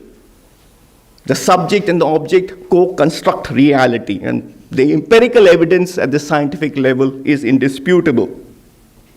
And if this is true at the quantum level, cannot this happen at the macro level? Is it not possible that our thoughts, our emotions, our wishes, our aspirations influence so-called objective reality? That is a truly empowering insight. It means by changing our mind, we may be able to influence our individual and collective destinies. To conclude, let's conclude where one began. One word shall suffice: kindness. And the Dalai Lama has often said that kindness is nothing but wise selfishness. As he has often said, if you wish others to be happy, practice compassion. But equally, if you wish to be happy, practice compassion. Compassion is sharing, kindness, selflessness. But selflessness is not the opposite of selfishness, because selflessness gives joy, and we all want joy. It is just wise selfishness. Selflessness is selfishness. So let's be kind to others. Let's be kind to ourselves. Let us not confuse pleasure with joy. Pleasures are fine, and some pleasures are required to sustain ourselves. And as long as they're wholesome, there's nothing wrong with them. But pleasure can never substitute for joy. Joy only comes from maitri, friendship, and from kindness. That in turn comes from the wisdom of recognizing a true nature. Then there's freedom from tana, trishna. That's mukti, nirvana. Thank you. And may all the deliberations of this event, so thoughtfully organized by Geshe Doji and Tibet House on behalf of His Holiness, may the merit generated from all these deliberations go to help His Holiness realize his noble vision, and mission. Thank you.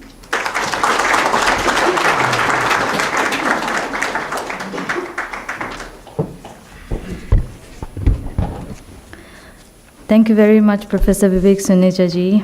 Now we came to the end of the inaugural session, and before we conclude, I, on behalf of Tibet House, would like to thank our chief guests, Honorable Sigong Mr. Pimpa Singh Cho and Dr. Nirupama Rao ji, and our keynote speaker, Professor Vivek Suneja ji, and our director, Venerable Geshe Damdila, and to all our esteemed speakers and the guests, and for accepting the invitation and gracing this occasion. And also I would like to thank the participants who took your time and come here for the conference. And I hope you will take the valuable learnings from this forum and will continue to touch each of our lives and on our way forward.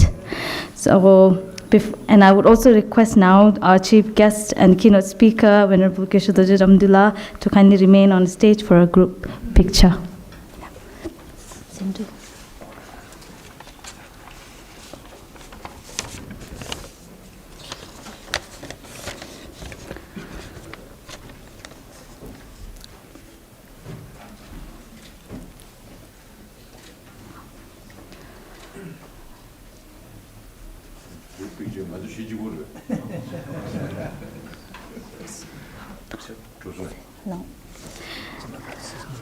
The next session, which is on universal ethics, the vision of His Holiness the Dalai Lama for a peaceful world.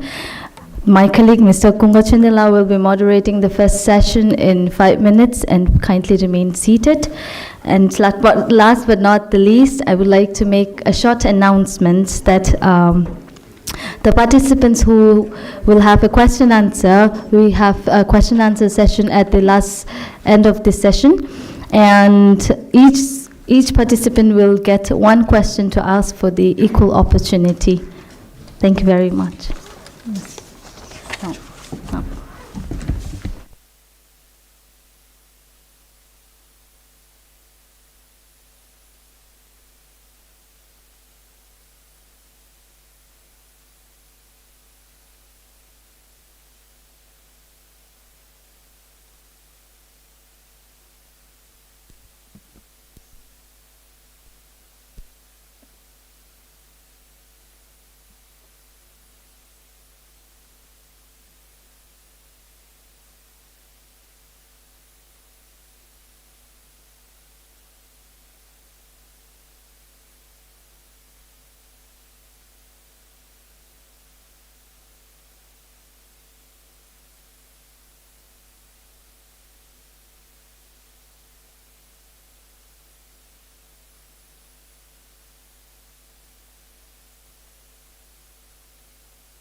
All right, Tashi Delay, everyone.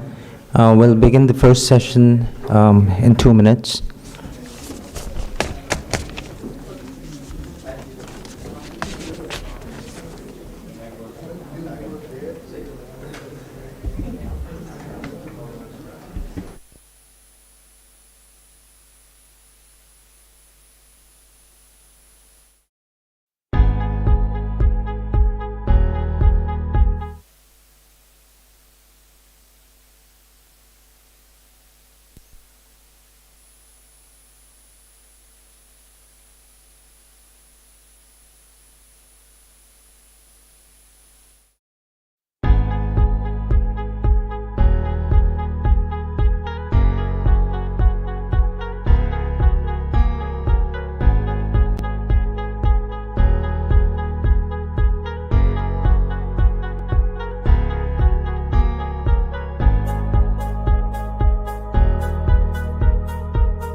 A very good morning to all of you, ladies and gentlemen.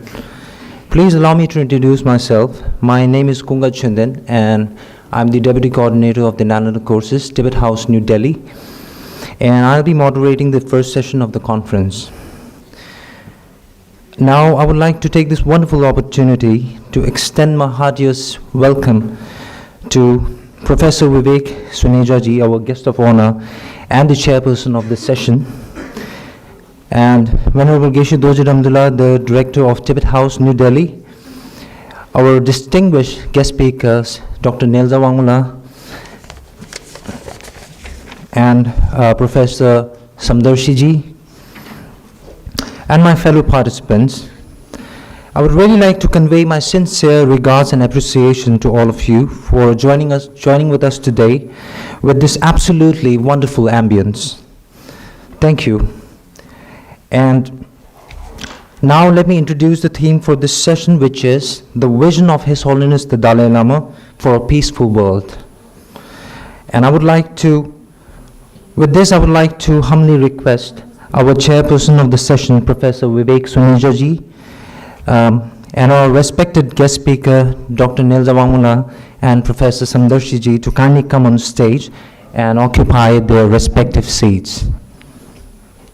Ladies and gentlemen, please welcome our chairperson and our guest speakers with a massive round of applause. Please welcome.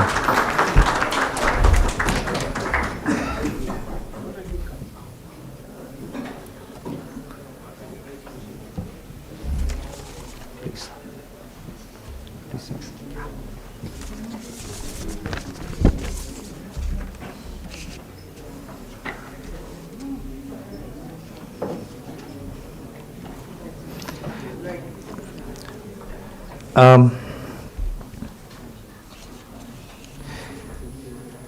Now, before I proceed with the first session, I would like to request each and every one of you to, kindly we'll have the Q&A session after, the guest speakers, they are done with this, they are done with the topics, and that will be for 20 minutes. And may I now briefly introduce our chairperson, Professor Vivek Suneja-ji, who is the former Pro-Vice Chancellor of Delhi University and current head and dean of the Faculty of Management Studies, University of Delhi. Now, may I request Professor Vivek Suneja-ji to kindly address this session. Please welcome, sir.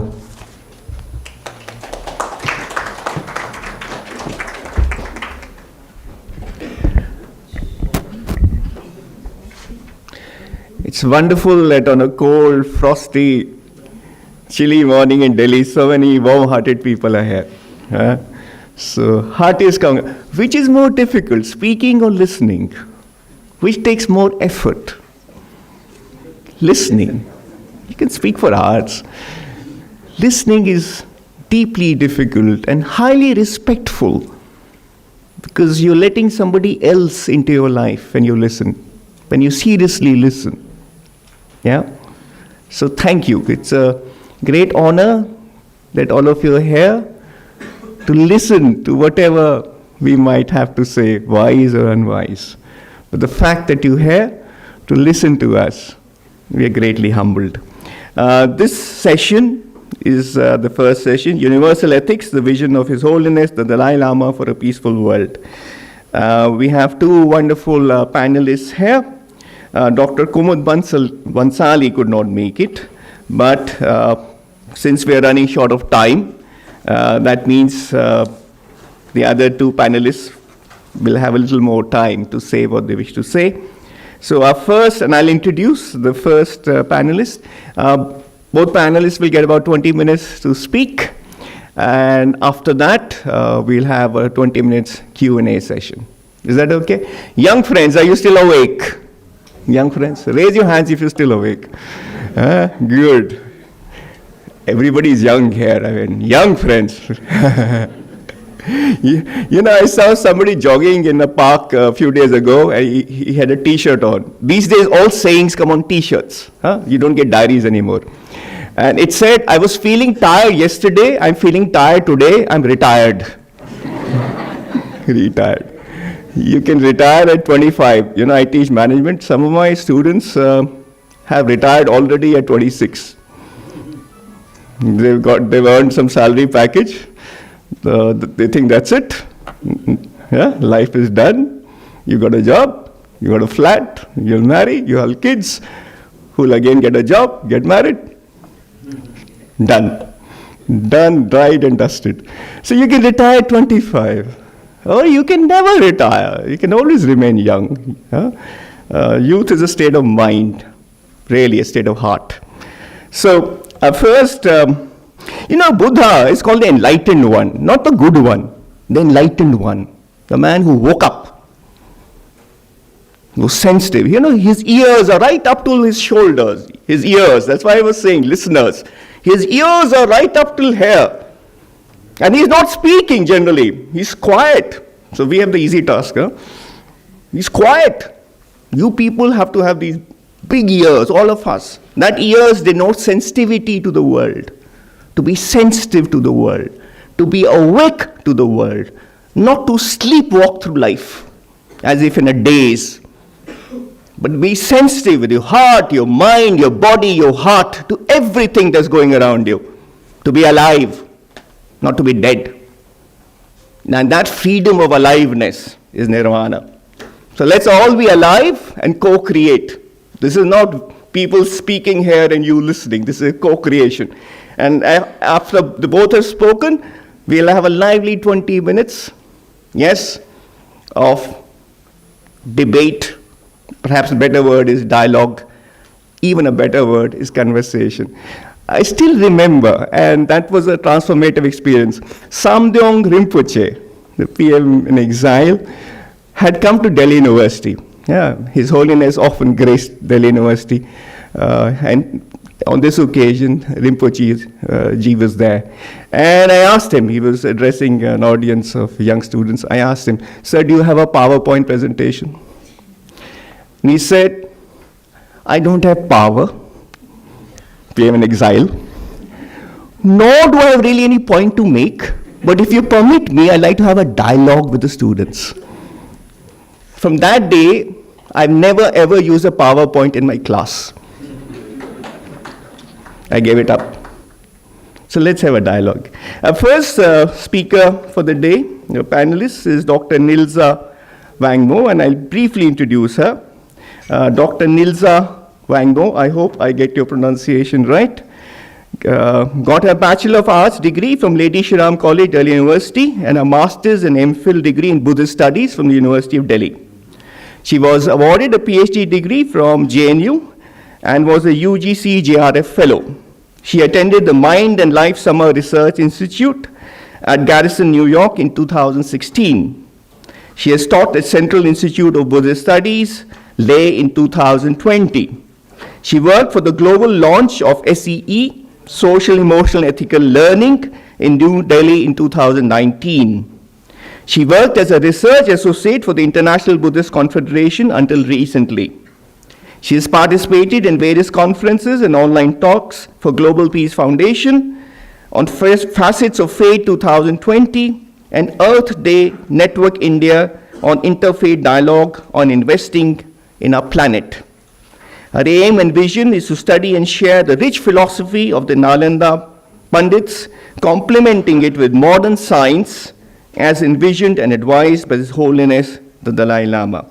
It's a great pleasure to welcome Dr. Nilza Wango. Thank you.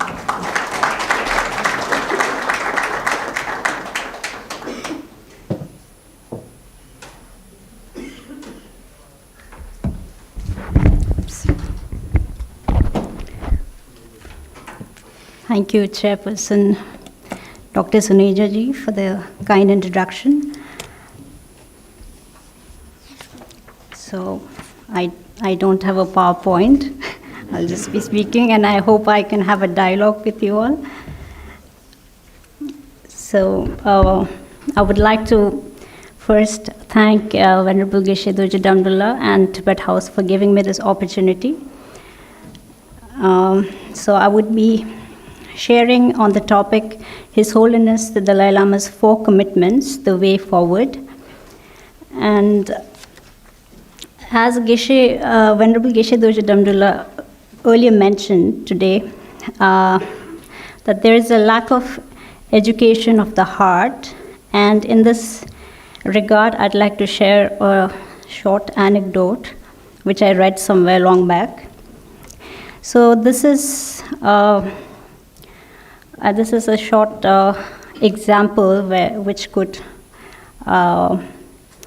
Okay, so there was an aeroplane flying in the sky, and the pilot made an announcement and said, "I have 2 announcements to make.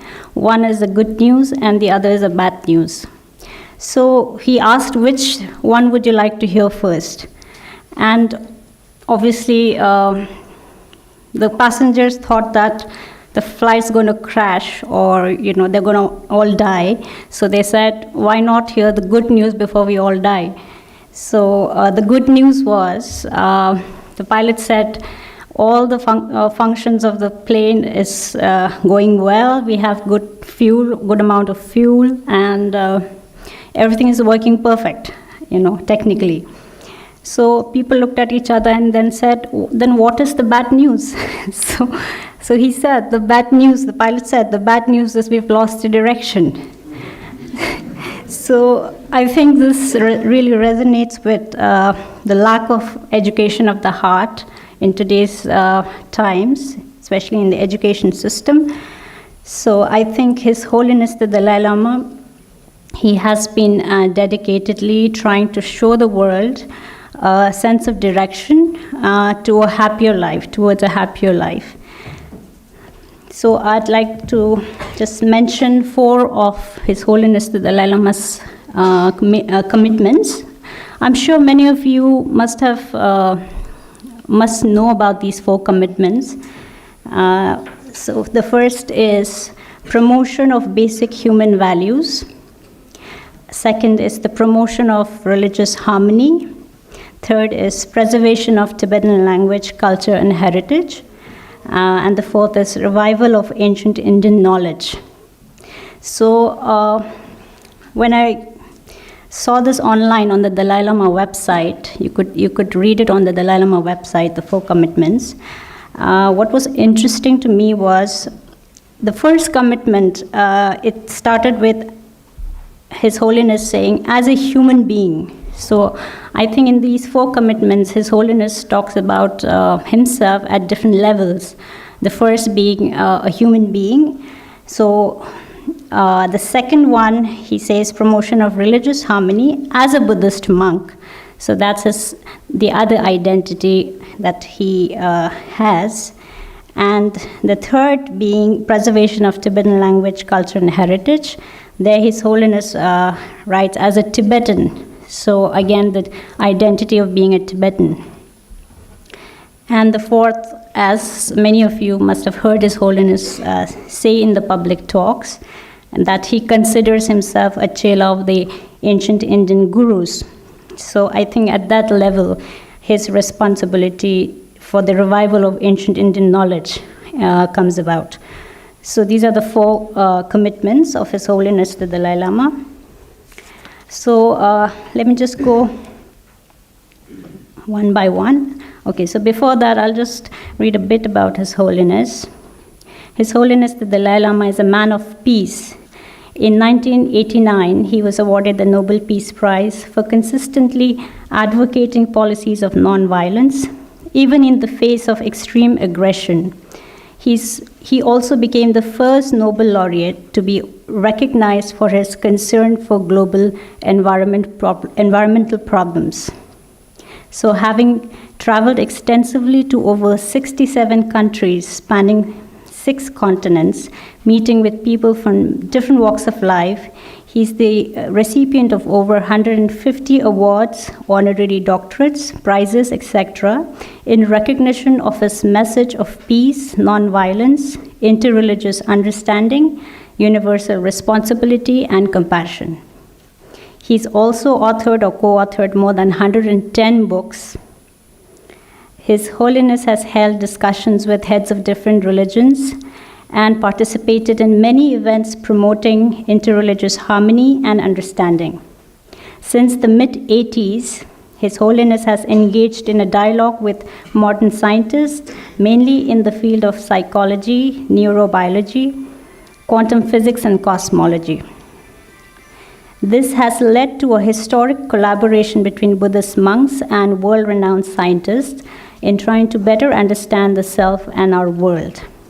So some of the world-renowned scientists, after all these dialogues happened, have given His Holiness the name a natural scientist, because they are just boggled at his level of intelligence.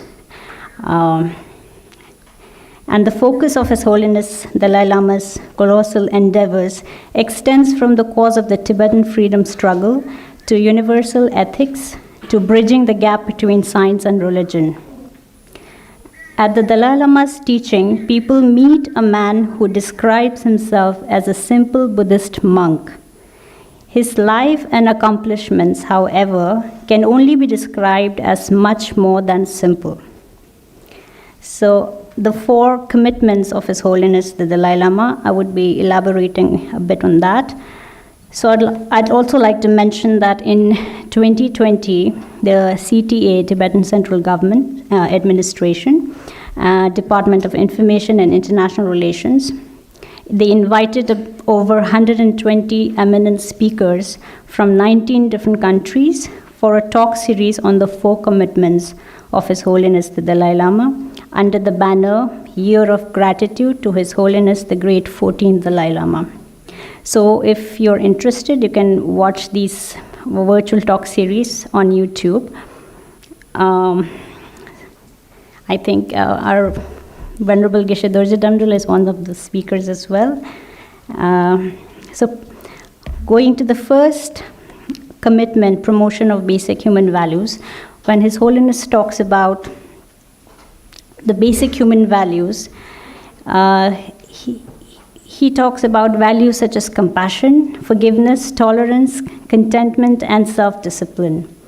So to His Holiness, when he speaks about human values, they're universal values, and they are grounded on 3 basic things, which is first is common experience, common sense, and then scientific findings. So His Holiness says that all the 8 billion people on this planet, we all come from our mothers, and we have survived until today simply because of the kindness of our mothers. And without that basic compassion that we experience at the time of birth and after, this planet would not have survived. So based on that basic compassionate emotion that we all learned from our mothers, inculcating that and practicing that in our daily lives to promote the basic human values, seeing others in the light of oneself. So His Holiness, and there's an underlying fundamental reality that we all of us, all living beings, there's one thing that is common amongst us is we all want happiness and we all shun suffering. So based on that, His Holiness encourages us to practice these basic human values.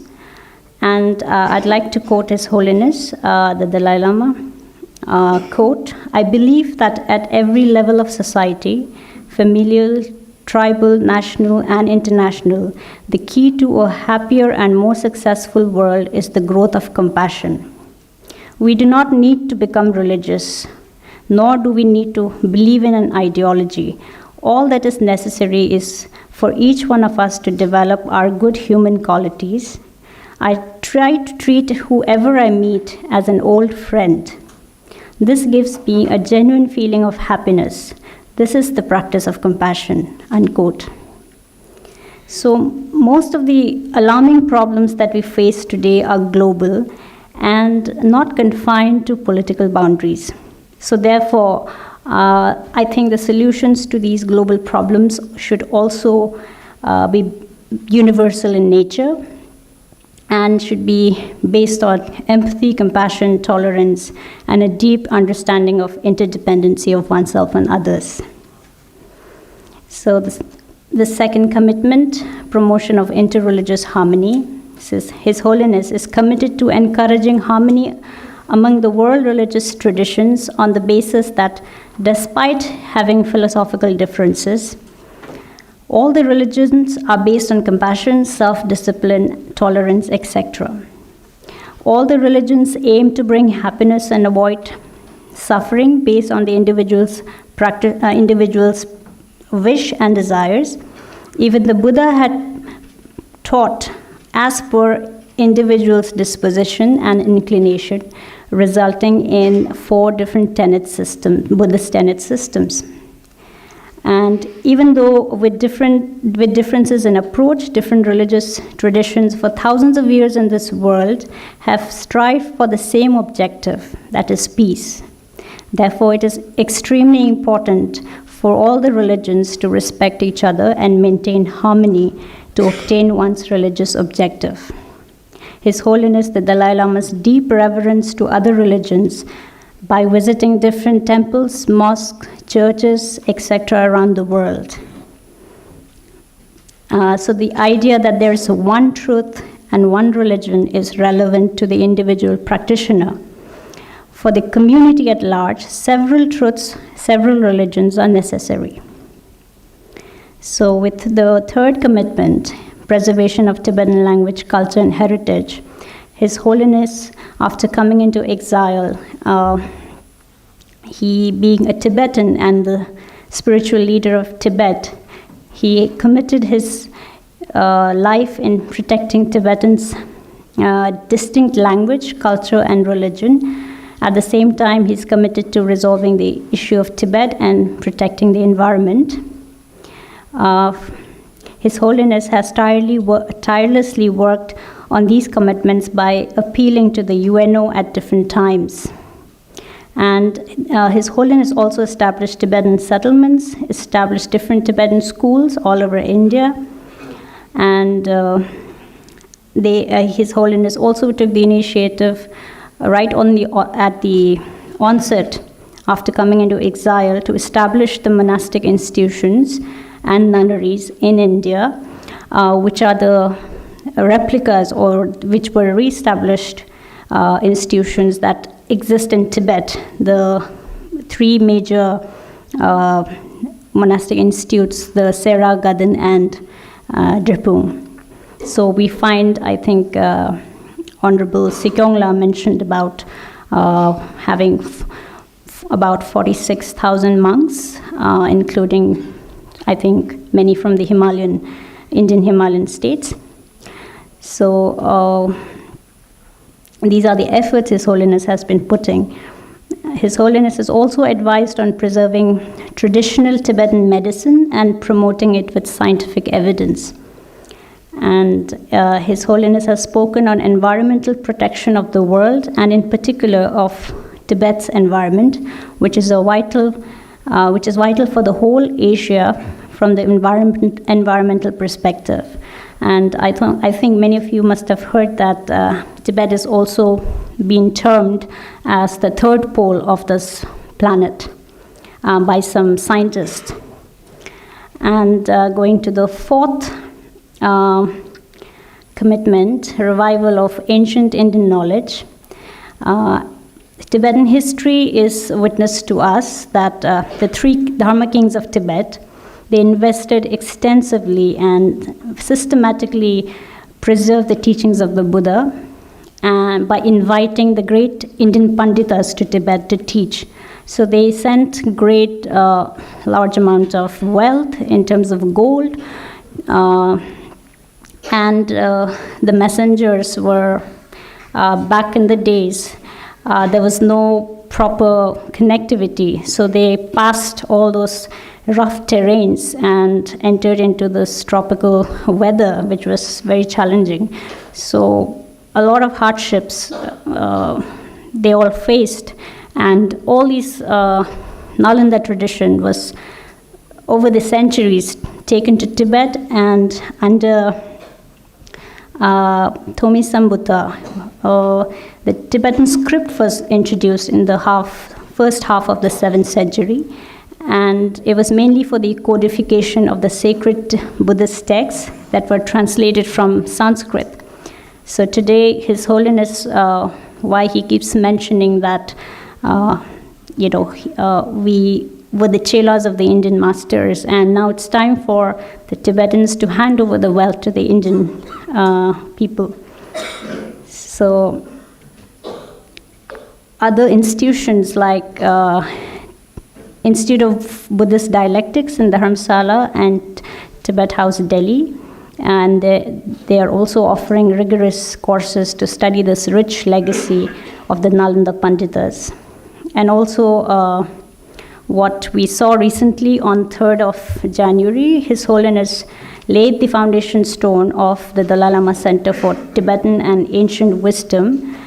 The center will come up at Baiju Biga village in Bodh Gaya. It will be a global multidisciplinary center focused on conducting education, research, and other programs to promote the study of ancient Indian thought and wisdom. It will serve as a unique repository of knowledge of inestimable value for all people, offering transformative experiential learning and expanding cultural, philosophical, and academic affiliations. Ancient wisdom highlights the focus of the center, inspired as it is by India's unparalleled heritage of ancient philosophical and spiritual traditions. It will be a center which will fulfill the 4 life commitments of the Dalai Lama. So speaking of the sea learning, which most of us are aware of, it was launched in April 2019 at Delhi, presided over by His Holiness the 14th Dalai Lama, having over 1,200 participants, and mostly were educators. So these books, the sea learning curriculum books, are being translated into 14 languages, and they're already being taught in many countries. Thanks. So the Dalai Lama has called for a holistic approach to education that cultivates, alongside traditional academic subjects, a benevolent and ethical mindset grounded in the basic human values that can be discerned through common sense, common experience, and scientific findings. Sea learning is intended to serve as a framework that can be used across countries and cultures, as well as the schools that may be religious or non-religious. Its approach to ethics is not based on any particular religious, cultural, or ethical tradition, but rather on the approach of secular ethics, a non-sectarian approach to universal ethics that can be acceptable to people of any or no religious faith. So this is, I'm going to be quoting the Dalai Lama regarding sea learning. Quote, the establishment of a worldwide initiative to educate the heart and mind has been a long cherished dream. I would like to thank the many individuals and organizations that have supported this work in various ways. I encourage others involved in education to take up this program and explore its potential to help teachers and students. It is my hope that through our collective efforts, we can make a meaningful contribution to the flourishing of humanity for many generations to come, unquote. So the way forward, I think there is just ultimately just one way, that is, it really starts with the self. So in Buddhist philosophy, we talk about the self and this phenomena other than self.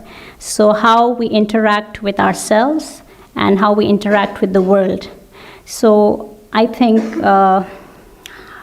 it happens at two levels, cognitive and affective level, the functions. So cognitively, we understand the reality of something. For example, I cognitively know that this is a mic, and I know this is the audience. So effectively, how my mind reacts to these objects that I'm interacting with, so that determines our state of happiness and suffering. So I think to really take all these 4 commitments of His Holiness the Dalai Lama forward, we really need to study we need to gather the knowledge of the self. We are made of the body and the mind, how our body works, how our mind works, how our emotion works. His Holiness talks about the map of emotions and encourages in sea learning to understand the different emotions that we experience. So there are stark differences between what is compassion and what is loving kindness, but most of us, we equate the two. So understanding each emotion very distinctly and knowing how to deal with these emotions, and also how to deal with the environment, the reality of ourselves and the reality of the world, our perception of the world. So I think the way forward is to really study and then reflect and then meditate on the wisdom that we have extensively around us. And yeah, so I'll end with this. Thank you for your patience.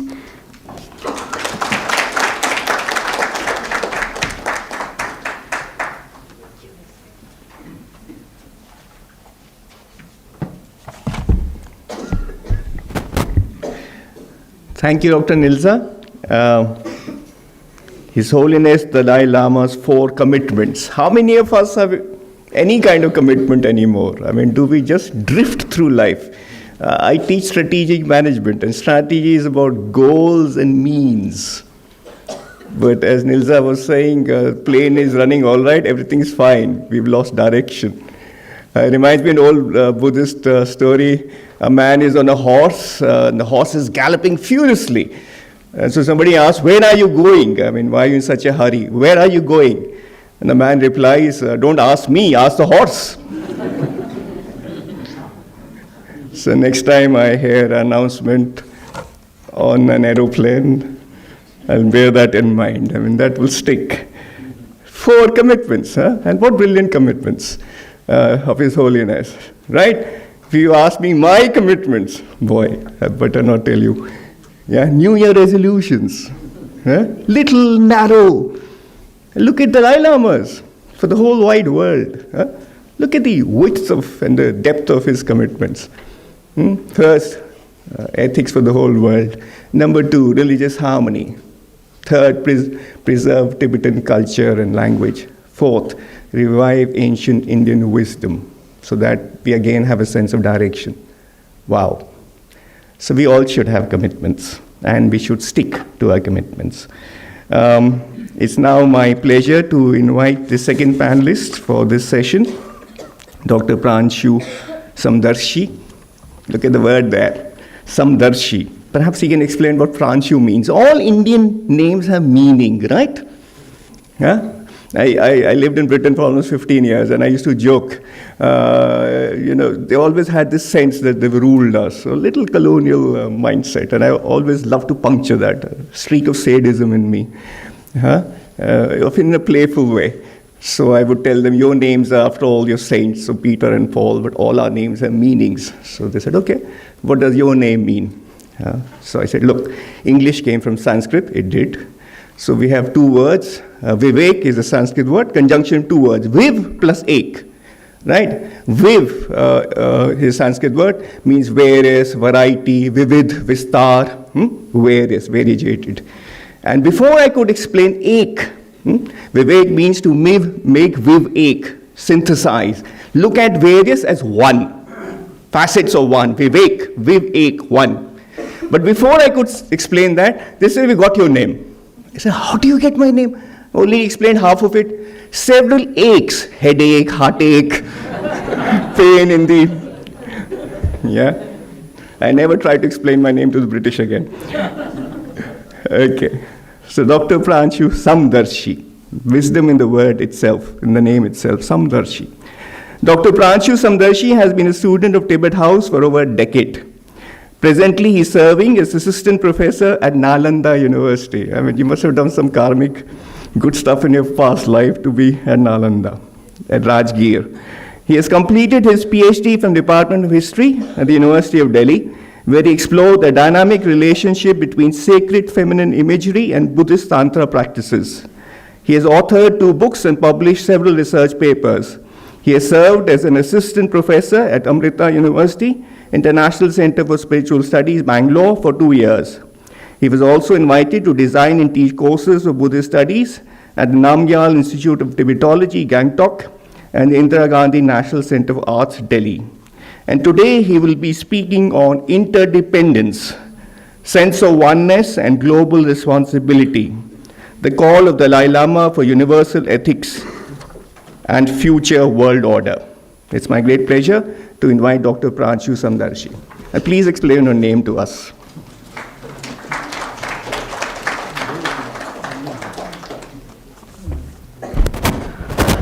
Thank you, Professor Suneja. He asked, and he is my university's former pro-vice chancellor. So I will, abide by his order. So in India, we have, when I was born, so my sister read a story of Queen Madalasa. I don't know, nowadays people don't read the scriptures, but this comes in Markandeya Puran, where, there is a queen, and she names her children with, something very, very unique. And the idea is to remind you that, okay, your name is this, so that you have to, follow that. So that is how my sister gave me this heavy name. And I don't know whether I'm able to abide that equanimity within me, that equanimity, the Samdarshi, one who's equanimous, who sees everything with samatha, with equanimity. That I'm not sure. I'm not sure how good at I am, but yes, definitely I try to practice that. One of the 4 Brahma Viharas, the 4 4 immeasurables. So samatha is the 4th one. So, and the first name, that means Pramshu. Pramshu means something who is tall.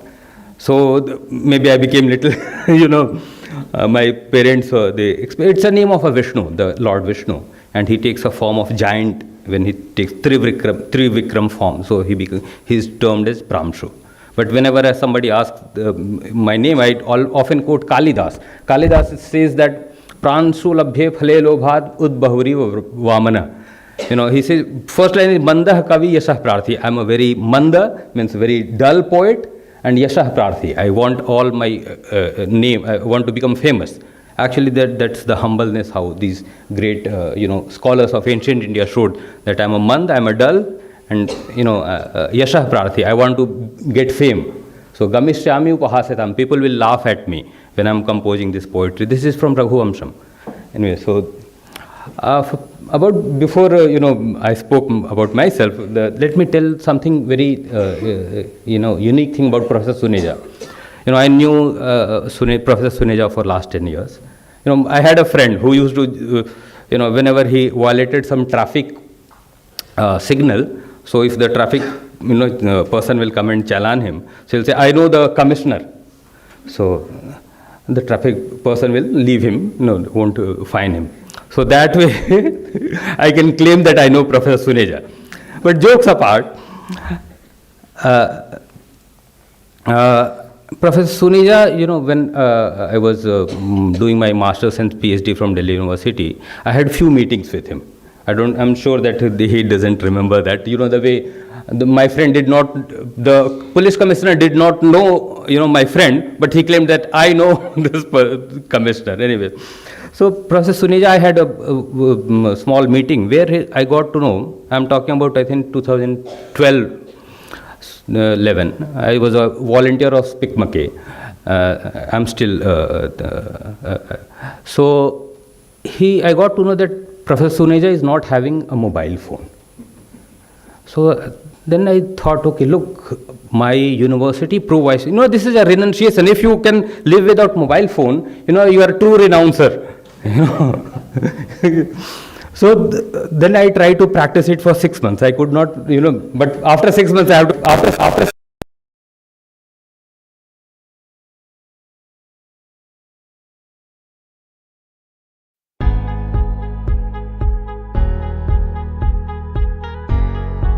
immediately at 10 years back I learned.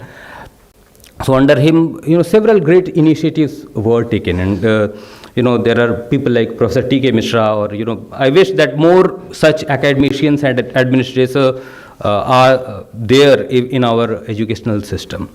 So okay, so now I enter into the topic. When I was given this topic to speak, and again there is I read somewhere interview of Bill Gates. Somebody said him, and he answered that give a person a topic today, he don't think about it, he search. Nowadays we are, because of this technological advancement, we are losing, gradually we are losing this thinking capacity. So I'm also a victim of that. So I searched one very unique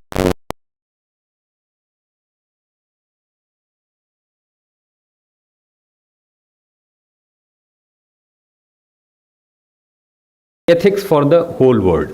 So when this book was published, His Holiness gave a talk. So YouTube, I watched that talk, and where His Holiness is saying that this term beyond religion was not his suggestion. The publishers actually gave this name. So when the publishers, they came with this name beyond religion, so he was reluctant about this. Beyond religion, he's saying that maybe people will think something I'm going to talking about, something which is above religion, or which is something apart from religion. So in that talk, he very clearly says that it's not about, something apart from the religion. It's something which is universal, the commonalities between various religions, which I'm discussing in this book. So this, commonality is constantly it is reflected in His Holiness teachings. I come from Nalanda. Now, if you listen to His Holiness talk, he often emphasizes. I'll read one of his quotation where he says in 2006 he says this: I see myself as a monk first, then as a practitioner of Nalanda tradition of wisdom. Then he further says, at this point, I don't say I belong to Hinayana or Mahayana, but to the lineage of Nalanda.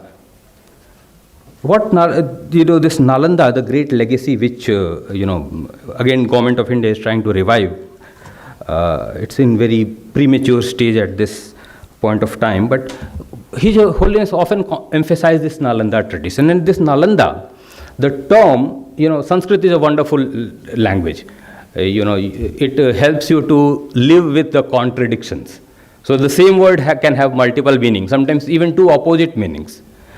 So here Nalanda, Actually, Nalanda in Sanskrit has a two meaning. One is Nalam Da. Nal is the lotus. So lotus symbolizes wisdom. So giver of wisdom. So Nalanda has been this giver of wisdom across the whole, to the whole world, without any without any discrimination of caste, creed, nation, language. So it was open to all. This Nalanda. Another meaning, which is highlighted by Xuezhang, this Chinese traveler, he says, Na alam da, giving the knowledge without any limits. Alam means limit. So something, without limits. For me, this first meaning gives the idea of what we call ultimate bodhicitta, the supreme, the wisdom of enlightenment. The wisdom of emptiness, the ultimate bodhicitta. The vision of supreme reality. So giver, this Nalanda tells you what His Holiness Dalai Lama is emphasizing about. Nalanda is giver of that wisdom, ultimate bodhicitta. And second is the limitless giving. So there is a story that Buddha incarnated in as a bodhisattva in Jataka story in Nalanda, and he was a king, and he was never satisfied by giving to others. So this tradition, for me, this another meaning symbolizes the conventional bodhicitta, which is the altruism or the generosity, all these things. Okay. So this giver of wisdom. Okay, I have a little more time, so I'll tell you one more story which perhaps Indian people could correlate. I was reading this Gospel of Ramakrishna. There was this great master, teacher of Swami Vivekananda, Ramakrishna. So Gospel of Ramakrishna, there is a very interesting anecdote. It is recorded. Ramakrishna Paramahamsa is meeting with Bankim Chandra Chatterjee. Bankim Chandra Chatterjee is the author of the national song Vande Mataram. Most of you might be knowing. So this ordinary priest of a temple is meeting a person who is very, very, knowledgeable, PhD from abroad, and, a very famous personality. They both are meeting. And, this Bankim Chandra is going with, his all lavish, with embroideries, coat and, dhoti, and this very ordinary priest, crazy like person. But Bankim Chandra Chatterjee knew that this is a great person. So he goes and, so first Ramakrishna Paramahamsa look at his, dress, and he says, who are you? So he introduces himself. So he says, you look like a very wealthy person. So he says, yes, I am. So what is this all wealth for? Then this Bankim Chandra Chatterjee says, if I have wealth, then I can help the people. Then Ramakrishna Paramahamsa gets into a different mode. He says, he starts, almost scolding him. He says, who are you? Who do you think you are? That you will help others? No, help comes from above. You can only serve others. Narsi Mehta wrote a beautiful bhajan in Gujarati, which was popularized by Mahatma Gandhi. He says, Vaishnav jan to tene kahiye par peer parai jani re. But second line is more important. It says, paradukhe upakar kare. If you are doing something good for others, man abhiman na ani re. You should not feel that, abhiman should not be there. So this, we here in India, we are often exposed to all these, Vaishnavajan, but it remains on just, superficial level. What Nalanda tradition, which I have learned from Geshe Dorje Damdullah. So Nalanda tradition is something about, which gives you that this, getting, this idea of altruism or philanthropy, these all are actually, in a sense, it's a Western idea. You cannot, help others, you can serve others. And the serving has, why to serve others? So I studied in a Christian missionary school. They taught moral science, very good. But here, if you look at the Nalanda tradition, the great masters like Nagarjuna and Chandrakirti and Dharmakirti, they have established these things on a different level. When you see from the ultimate perspective, the idea of pratitya samutpada, which means theory of dependent origination. Just look at the word how Chandrakirti, great 6th, 7th century Nalanda master, is defining. He's saying Prati means something which is in front. Sam means together. Utpad is the production. Utpad, if you know Hindi, Utpad means product. So what he's saying, there is a mind, you, and there is a self and the other. And when they come together, this production is, this phenomenal word is coming into existence. So the external world cannot exist without you, and you cannot exist without external world. So you are internally related.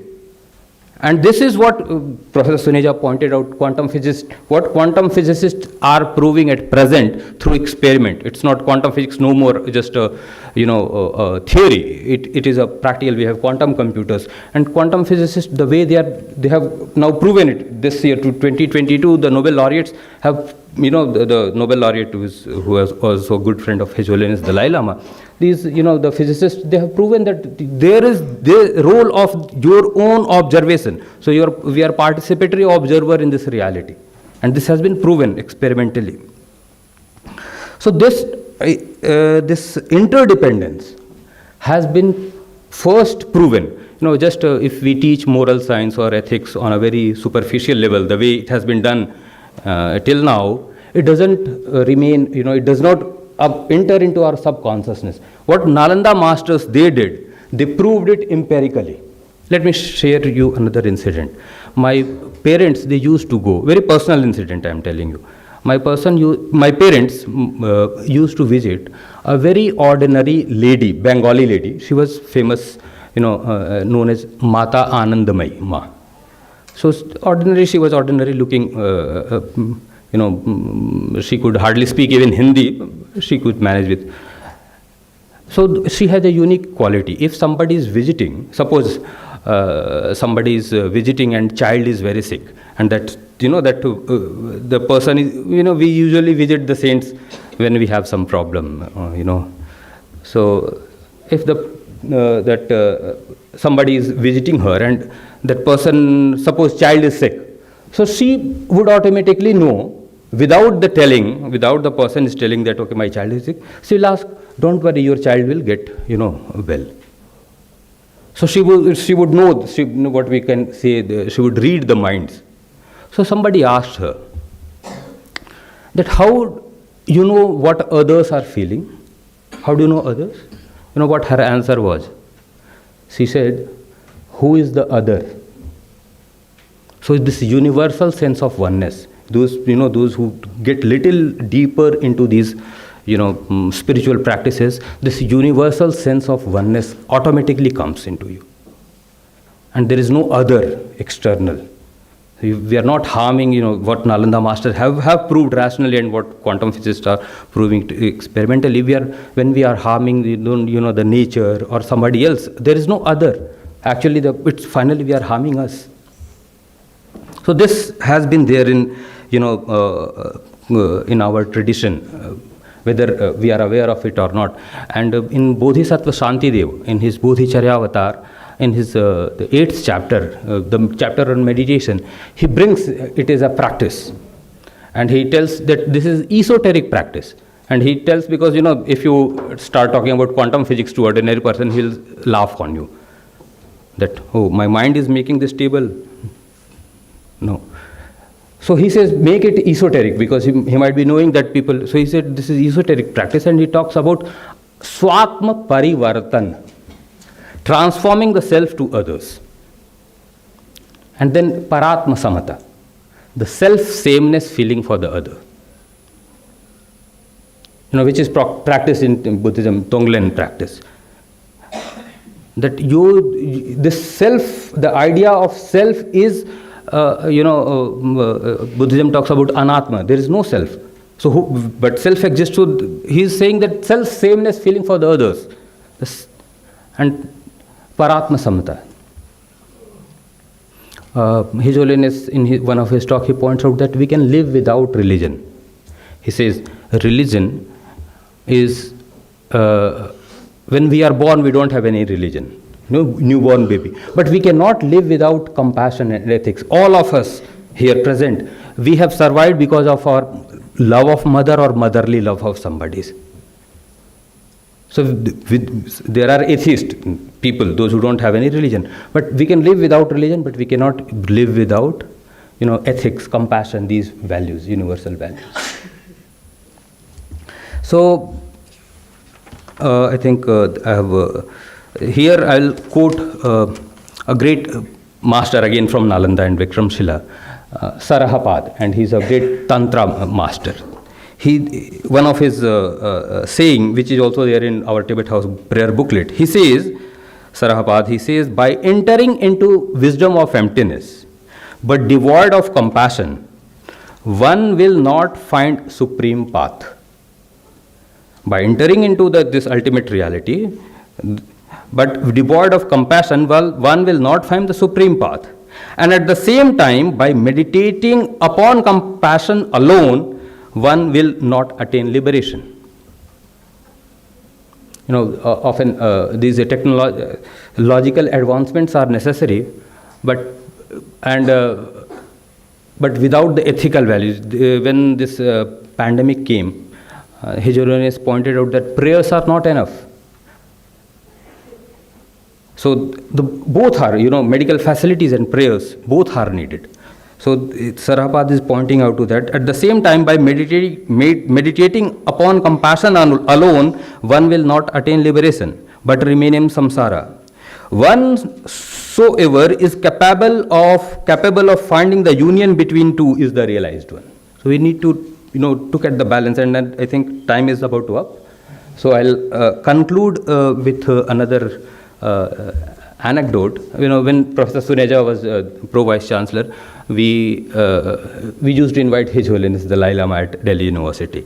So I went for His Holiness talk as a student there, and I still remember Professor Firoz Ahmad was given the responsibility. He's a physics professor, so he was given that responsibility to give the welcome address. And Professor Firoz Ahmad shared a beautiful statement, which is actually a letter written by Albert Einstein to Heisenberg, two greatest mind of 20th century, two Nobel laureates, their communication. What Albert Einstein is saying, he's saying, in the West, we have built a large and big, beautiful ship.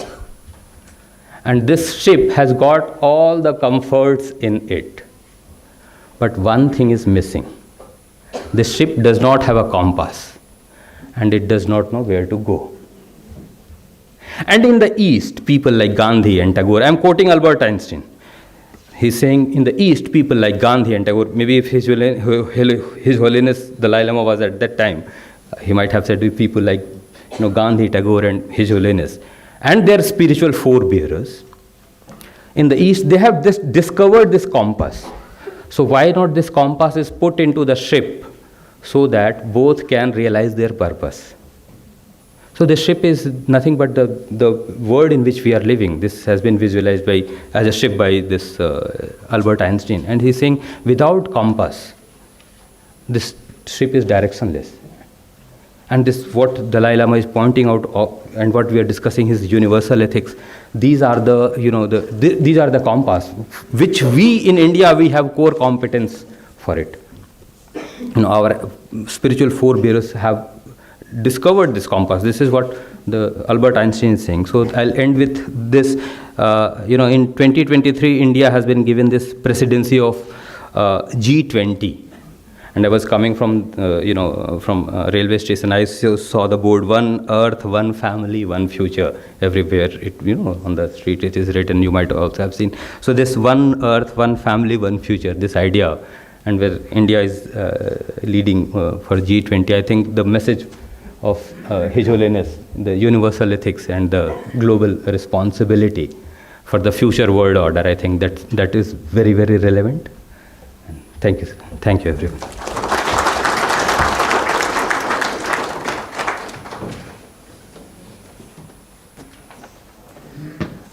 Thank you. I'd only asked for his names to be explained. He also explained the meaning Nalanda. Yeah, brilliant, huh? You always get a bonus. I didn't realize that came from the lotus and also as knowledge beyond limit. How many of you are still awake?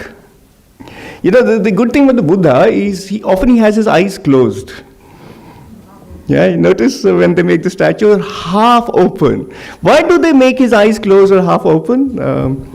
Why? Because he's observing not just the outer world, but also his inner world. So if you have your eyes closed, which means you're not sleeping, you have become Buddhas. Okay.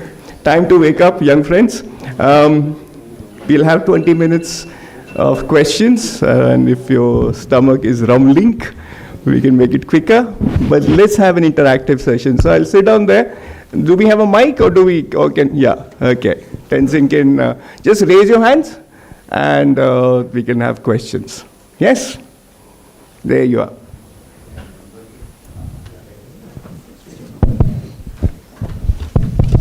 Okay, greeting to all. My question is to Dr. Nilza. So my question is like you mentioned the cognitive and affective. So the affective is related much to the heart and cognitive is related more to the mind. And just like Gisela mentioned that like cognitive is also important just like for the making the traffic rules. So my question is like, let's say that after 2 centuries later that universe ethics or like affective heart, the people are good enough. If people become good enough, that today is the crux of this conference, like to develop the heart of the person. Let's say that has accomplished. And my question is like, is there any problem with if we focus too much on affective, even though there is like cognitive? Even though, sorry, could you? My question is like, if there any problem in the future after 2 century years later, if we focus too much on affective? Mm-hmm. So the question is like this. Okay, so these are, when I mentioned about the cognitive and affective, these are 2 functions of the mind, right? So how you cognize an object, how you understand an object, the reality of an object, depending on that, certain emotions arise. So if you see, let's say if you see an ordinary black and white cell phone and an iPhone, 2 things. You recognize one as an iPhone, one as an ordinary phone, which is very cheap. But you see 2 objects and you recognize, but the emotions that arise towards these 2 objects are different, right?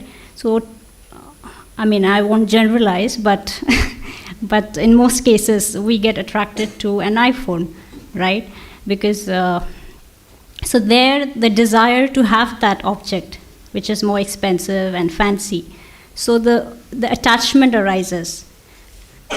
So when you talk about, when you ask the question, if we focus too much on the effective part, so effective, we need to, understand in 2 contexts. One in the context of the ordinary emotions, worldly emotions that we experience, and one in the context of what Buddha encourages us to develop, like emotions of like compassion, great compassion, bodhicitta, and equanimity, and loving kindness. So if we develop these positive emotions, why not we focus more on effective these positive emotions, whereas the other emotions that arises, for example, attachment towards the iPhone, that is not a positive emotion, that's more like a destructive emotion. So we need to try to reduce those destructive emotions and inculcate more of these positive emotions. Yeah, thank you. I hope that answers. If I can you hear me on this? Just to add to that, is it useful always to distinguish between cognitive intelligence and emotional intelligence? I mean, do we just think from the mind and then the body reacts by producing feeling or emotions? Or can one think from the heart? This dichotomy, right, between us and the world, same here. The word emotional intelligence means the emotions themselves are intelligent. The heart knows things which the head can never know. I once saw a gentleman tell me the longest distance is from here to here. from the head to the heart. Yeah? But perhaps there is no distance at all. If we let our hearts do the thinking and talking for us. So if you have a warm heart, then our thoughts move in particular way. Our intelligence, cognitive intelligence is one kind of flavor. If we are warm-hearted, our cognitive intelligence is a completely different flavor. So dividing the head and the heart is itself erroneous. It's a dualistic way, perhaps. So, I'm struck by the fact that the real people who know about this, the masters, the Sangha community, Geshe, and all people here, we amateurs are talking about Shunyata and so forth, while the great masters are just listening to these kids on the block. Say what they do. Great sense of humility. Look at their hearing this kind of silly little half-baked stuff we're speaking. Yes? But as the Buddha said, it's not only important that people understand in a million different ways because our minds are different, but although the truth is the same, we need to express it in our own unique way. Each of one lives that truth, the Four Noble Truths, in our own unique way, depending on our temperament. So they're giving us the platform to stumble on the way, to learn uniquely, and to make mistakes and learn from it and live the truths, or try and search for the truths in our own unique way. So thank you, Geshe, and all the members of the Sangha community here for tolerating us. Yes, sir.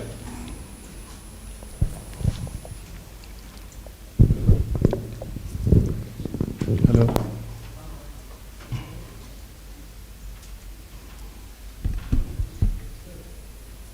Yeah. Hello, can you hear me? Yeah.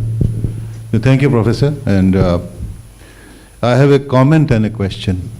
The comment is on quantum physics. I am a physicist used to teach quantum physics. And therefore, I am very much appreciative of the effort done by His Holiness in bringing science and religion together. Recently, a lot of quote has been made about quantum computing, quantum entanglement, and a whole lot of things.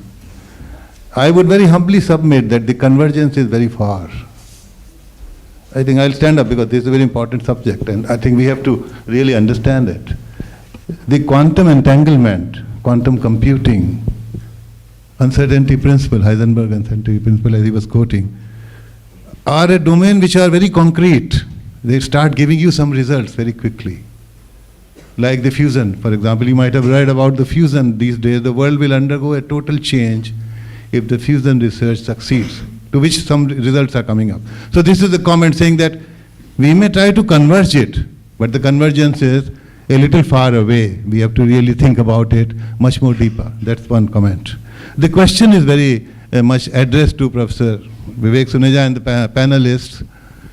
Incidentally, I also studied at FMS long time back in 80s, so I'm very happy to know that you are director of FMS. So you are the man who can manage things. You teach us how to manage. I wish. You teach us how to manage. So I put a question to you. His Holiness Dalai Lama has put in some of the most profound concepts on compassion, on universal ethics, and a whole lot of things. Absolutely great. I ask you a question, very pointed question. How do you use these ethics to manage peace in the world?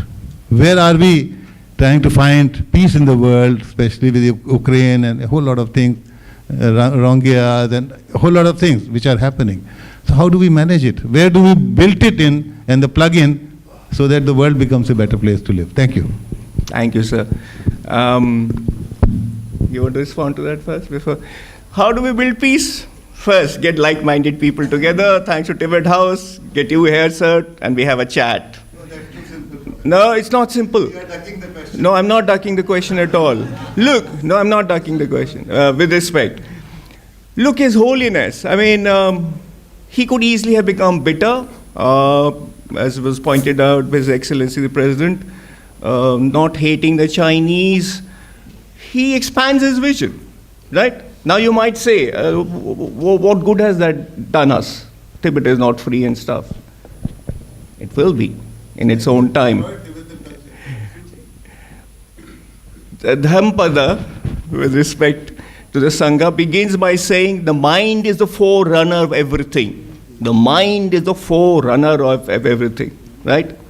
How do we build peace? Well, in our own little way. So at the University of Delhi now, we tried this earlier, it didn't work, but now we have done it with His blessings from His Holiness. We've introduced 2 courses for all undergraduate students, and Delhi University has 300,000 undergraduates every year in the first year. They are called Ethics and Culture, the other is Social Emotional Learning, the third is Science and Society. Very much on the principles of His Holiness book, Beyond Religion, right? But in a participative way, not in a prescriptive narrative way. Get people to talk about what they're facing in their homes, their communities, and generate insight from that. So if we have peace in our hearts, there's hope there may be peace in the world. We do a little thing. So the ambassador does it when she goes to the UN, she was here sitting in the seat. We do it in our own little way. Tibet House does what it can. And I think His Holiness is right. Ultimately, so many causes and conditions come together, so all in its due time. Right? If you think the world has ever been peaceful, tell me when. We had Mahabharata. I mean, if you go to the ancient times, we have had war after war. So these are not unusual times. Disease, plague wiped out 1/4 of European population. So we forgot that. Now we got COVID.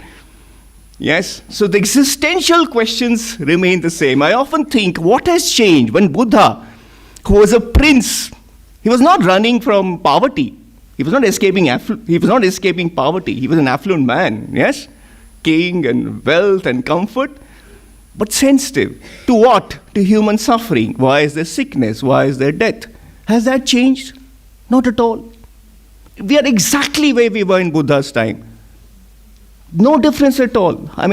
He had a palace. We have a much more humble Gulmohar hall, but this is nice too. Same questions. You're asking, when will we get food? When will Professor Suneja shut up? Existential connect. Same things. So same questions. So in some sense, thank God to say are the same questions. Because then we got something to do. Yes, if there was complete nirvana here, we'd have nothing to do. And the journey itself is nirvana. As Nagarjuna said, and I often wondered, nirvana is samsara, and samsara is nirvana. So the journey is perhaps even more important than the goal. So, yeah, perhaps I am ducking the question, but never mind.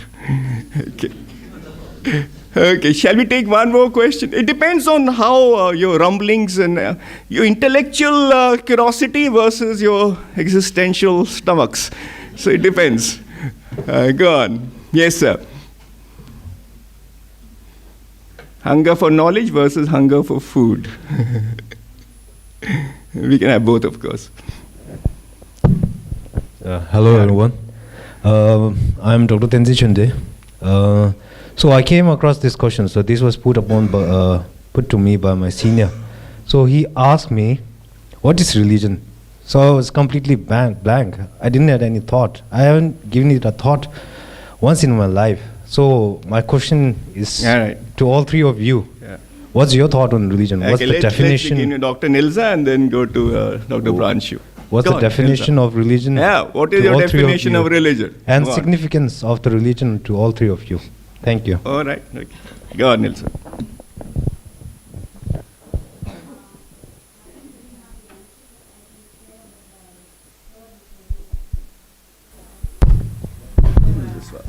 Yeah, am I audible? Yeah. Okay. So I don't have any my own answer, but this is what I heard His Holiness say. His Holiness, when he tries to put the Buddhist wisdom in three different ways. One is the Buddhist science, Buddhist philosophy, and Buddhist religion. So how do you demarcate between Buddhist philosophy, Buddhist science, and Buddhist religion? So His Holiness says the minute you talk about afterlives, your quest for moving into the next life or no afterlives, heaven, the concept of heaven and hell, So there, the minute you talk about afterlives, there you enter into the domain of religion. So this is what His Holiness has said. I don't know if that answers the question. Thanks. Raj. No, I was in my university. I was teaching a course on comparative religion. So there were this question I have to I used to start the class with this question, that what is religion? And of course you can see take the Oxford dictionary or any good dictionary, you can see the definition. The idea of religion in the Judeo-Christian tradition or is something different. You have one prophet, one symbol, one scripture. You can clearly tell, Christianity, so Christ is the prophet, Bible is the text, cross is the symbol. Look at when you compare this with the Eastern tradition. I ask, there are several people, those who follow Hindu tradition. I ask which scripture you follow. Somebody will say Bhagavad Gita, somebody will say Ramayana, somebody will say Veda, somebody will say, even in my class somebody said Hanuman Chalisa. So there is no one scripture, no one prophet. We have so many incarnations of Buddha himself. Buddha is ye to Buddha atita cha, ye to Buddha anagata, pachupanna tu te Buddha aham bandami sabbata. Pali monastic, they recite this. I pay my homage to past Buddha and present Buddha and the future Buddha. There is no one Buddha, there is no one prophet, and there is of course no one symbol. So when we look into from the Eastern perspective, there is a word called dharma. In dharma, and the definition, etymological definition says yah dharyati iti dharma. What one should practice, what one should dharana karna, man what yogya hai dharan karna, what one should wear, like one should wear, one should possess, that is the dharma. And in Manusmriti there is another definition which gives dhriti, kshama, damastyam, indriyam, shaucham, nigraha, like having patience, dhriti, kshama, forgiveness, dam, control over senses, indriya nigraha, dhi, vidya, dhi means intellect, vidya, wisdom, satyam, truthfulness, akrodham, no anger, dasakam, dharma, lakshanam. These are the 10 characteristics of the dharma. So whatever these are, we should inculcate in ourselves. What we are talking, universal ethics, that is the definition of the dharma as per this Eastern tradition. Thank you. Yeah. And you can see the mastery of his knowledge of all kinds of religious texts. No wonder he is at Nalanda. What is religion? I think every one of us, there's nobody who does not have a religion, even the so-called atheists. Religion is your worldview. You can have a right view, wrong view, and the Buddha said have the right view, but it's a view of life. You can't live life without some idea of what this is about, attributing some meaning to it. That's your philosophy, that's your personal religion.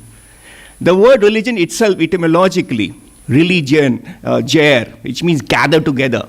Religer, gather together again, right? What does that mean? Gather all your energies together, become integrated, become whole, not split up, not schizophrenic. The word integrity comes from integer, not fraction. Your mind says something, your body says something, your hormone says something, your heart says something. They're all running in different directions. Then you will never have peace. Mind, heart, cognitive, emotional intelligence together, integrated. Then we're whole, holy. So we can have all kinds of religions. We can have a materialistic religion. Yeah, we can have a religion of anarchy. The world, the 6 schools of Indian philosophy, one Chakravarka, pure materialism. Yeah, you can be like the selfish Gene Dawkins. Yeah, it's all a cosmic accident. The reason we don't have tails at the moment, yeah, the reason we're having this discussion, just because a quirk in the evolutionary history. What rebirth? We are selfish monkeys. That's a religion for Dawkins. That's his religion. Yes, so religion. But are all views right? I think that's carrying it too far, because then that's anarchy. And the Buddha said, no, the world works in a particular way. There is moral order in the universe. This is not chaos, this is cosmos. The word cosmos means order. Chaos is disorder. It's not an accident. Now, if you believe that, right, and it's up to you, but the Nagarjuna and others said, we won't convince this through persuasion, we'll do it through logic and through experience. So meditate, introspect, and argue, and perhaps you'll come around to my point of view, the Buddha's point of view. So that's a short answer to a very, very difficult question. Okay, all right. One last burning question, because you won't sleep at night otherwise. Yes? All right. So one last, and then we'll go for lunch. We are running late. We can do this. We can take some of this to the next session, right? We have future sessions. Go on. Yes, ma'am. You. Please. So my question is like, I am Komal from Tonglen. So from Tonglen School, Dharamshala, and my question is that we are learning the third book of Agyanyas, like my book of compassion. In that we are learning about interdependence. So my question is that like I am a learner and I had learned like interdependence is like depend on each other. Like I just want to ask like how interdependence is related to compassion. All right. Before I pass this, I'll be selfish, okay? It's an occupational hazard. Professors profess, lectures lecture. You can forgive me for this. Interdependence and independence. We all want to be independent. Nirvana, mukti, freedom, independence. Independent of all dependence. That's the final aim. How do you achieve it? By recognizing interdependence. When you recognize shunyata, interdependence, then you have independence, which is nirvana. Then you don't depend on circumstance, then you become a samdarshi. You're happy in yourself. I'm independent because I recognize everything is interdependent. I'm not an isolated fragment looking for the whole. I'm not tanha. This whole cosmos is one happy big family.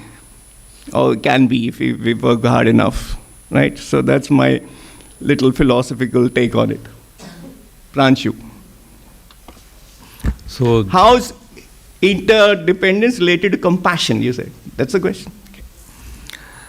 So, again, thanks to Geshe, I have learned little philosophy, Buddhist philosophy. So, this interdependence, when I was speaking, I gave the term which is called Pratyatya Samutpad. That's the very heavily loaded term. Don't get worried from this. Pratyatya Samutpad. Very easily it is translated as interdependent origination. Utpad is origination or production, interdependent. So, almost we are closer, like interdependence or interdependent. So this, as I said, I don't have anything original from my side, but what the Nalanda masters, like Chandrakirti, he says, it's, there is me and there is the other. And he tells that there is just, these two things are coming together. So prati means in front, something which pratyaksh, prati aksh means aankh ke samne. So something is in front of you.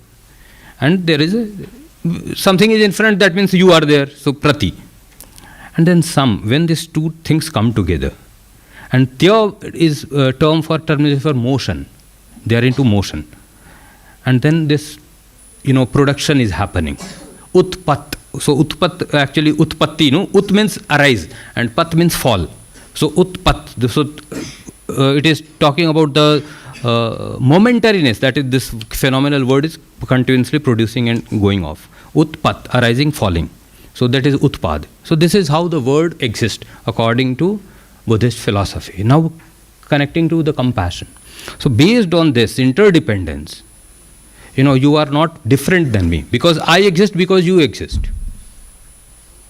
And we are interdependent according to, this Buddhist philosophy, which has a very rational and logical grounding. So this understand wisdom of emptiness, in other words, or wisdom of dependent origination, will lead to the compassion. Once you realize that I exist because this exists and this exists because I exist, so you have to be compassionate to, there is no other way. You have to be non-violent. You have to, once you realize this. So they are, there's two sides of the same coin in another way. They are interrelated. And the way we are interrelated. So, Dr. Nilja? Well, I'll share what I learned from Venerable Geshe again. So, Geshe-la often gives examples, an example of grandmother, mother, and the daughter. So the relationship between the daughter, the mother, and the grandmother. So with respect to the mother, the grandmother is the mother of the mother, right? And with respect to the daughter, the mother is the mother. So here you see an interdependence, right? So this compassion between the daughter, the mother, and the grandmother. So the grandmother will look at your mother as my child, that compassion, right? And your mother will look at you as her daughter, and that love, mother's love. So in the same manner, when we talk about bodhicitta, I think in the inaugural session we talked about this. I think Professor Vivek Suneja ji said that Geshe-la's New Year message was all mother sentient beings. So when we talk about the Buddhist concept of bodhicitta, where we consider all sentient beings having been a mother in our past lives. So there, this compassion, how a mother has a compassion towards the child, only because we are not able to see the previous lives or the future lives, we think that we are not related. But for a Buddha, whose all mental defilements are eradicated, they can see through past lives, future lives, the subtle workings of the karma. So there, one can really connect with all sentient beings as one's own mother. So there, the compassion flows freely towards all sentient beings. So that's a very high level, though, but I don't know if I make sense. But we can have a glimpse of the Buddha now. We're all Buddha nature, right? We can be Buddhas now. Eternity is not infinite period of time. Eternity is timeless. If you're in the present, independent of all your past, and alive, that's eternity. Yes? So we can be Buddhas now, at least for a moment, till our habitual tendencies come back. Which means what? Be completely silent. Completely silent in our minds. Then there's a sense of oneness. And the love is not just between your mother and yourself, between everybody. Never mind past incarnations, future incarnations. We're all friends here. We can have a sense of affection here right now. If we let our hearts be, if we don't let our minds interfere, we are not over clever. We're just relaxed, we're happy, and we're in love with each other. Love in the business school. You know, when I use love in my management class, people look at me as if I've used a dirty word. If I use profit, dividends, investment, rate of return, fighting, conflict, competition, wow. If I say love, they look at me. I ask them to hold hands, my class guys. They feel very, very odd. Very odd holding hands. I said, okay, give each other a smack, and they all smacked each other. With luster. We can't be simple anymore. Our complex brains won't let our simple hearts be. This is not some great metaphysics and so on. This is as simple, as clear as daylight, as the air we breathe. What's the problem with affection? Nothing. Let us be affectionate. Full stop. Now. Thank you. Thank you, sir. With this, we conclude our question and answer session. And now I would like to thank Professor Vivek Suneja ji for his kind and kind words, and really making this session really interactive, and with a hinge of his humor. This session has been full of laughter. Thank you very much, sir. And I would also like to thank our guest speaker, Dr. Nilsa Wangmala and Dr. Pranshu Samdarshi ji, for their profound knowledge and wisdom about the topic.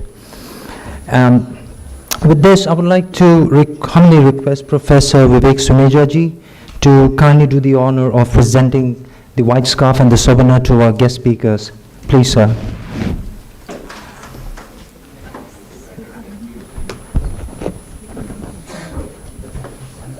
Dr. Nilza Wangla.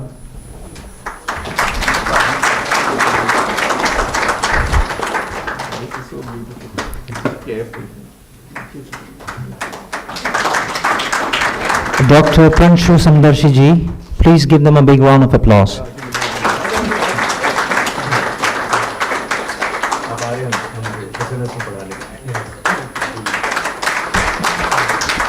Thank you very much, sir. And with this, we conclude our first session.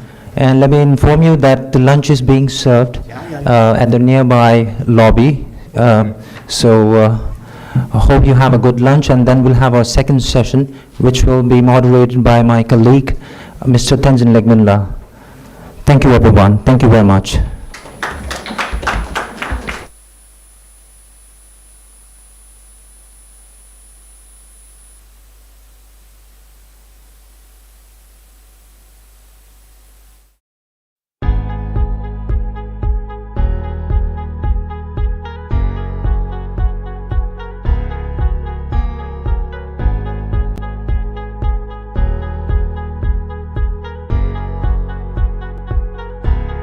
PM. Sorry, 2:30 p.m. Thank you very much.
A very good afternoon. Good afternoon. I hope you all had a great lunch. Well, my name is Tenzin Legman, Assistant Program Coordinator of Tibet House, and I'll be moderating today's second session on conference and panel discussion on universal ethics. But before that, let us all play one small activity. So I want all of you to close your eyes. Want all of you to close your eyes and think of one such moment, one funny incident which happened in your life, in your past life, and when I count to T3, you have to laugh out loud as you can. So there's one rule, even though you didn't recall such moments, still you have to laugh. So please close your eyes for 1 minute and think of one such moments, one funny moments which happened in your past life.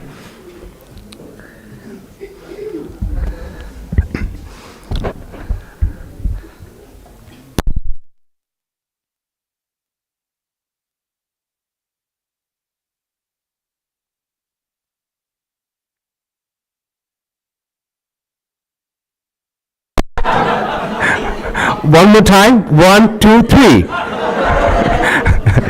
Thank you. So how many of you have actually visualized such moments? Please raise up your hand. Is there any volunteers, like most preferably from the students from Tonglen, who wants to share one such moments, one funny moments which happened in your life? Any volunteers from the students?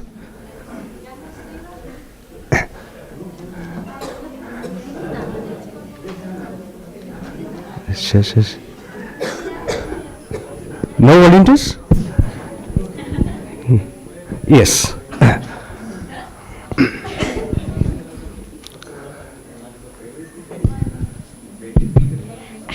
Hello everyone, my name is Nandini from Tonglen High School in HP Dharamshala.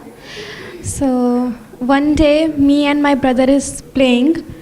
Actually on that time the time is 8 p.m. and night's over.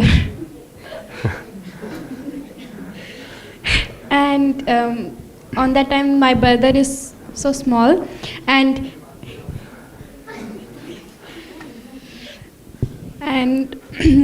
my mama is cooking the food and he just want to just want to Yes, please continue. He just want to scare my mama and he slowly he slowly go back and like boo of my mother, but unfortunately my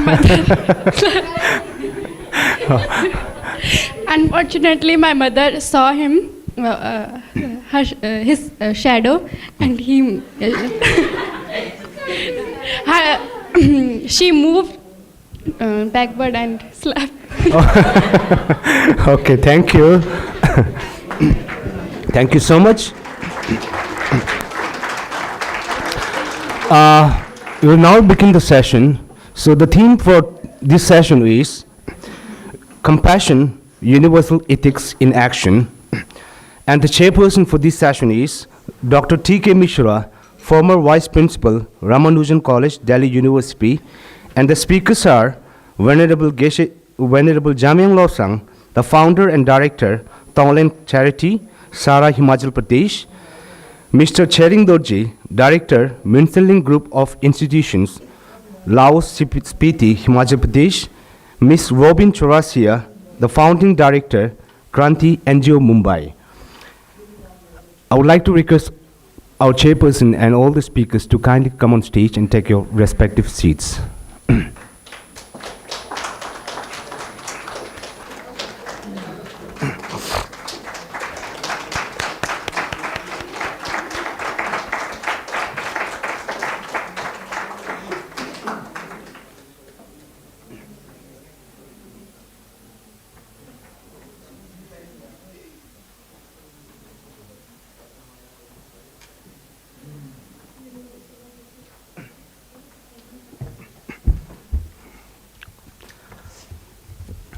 Thank you.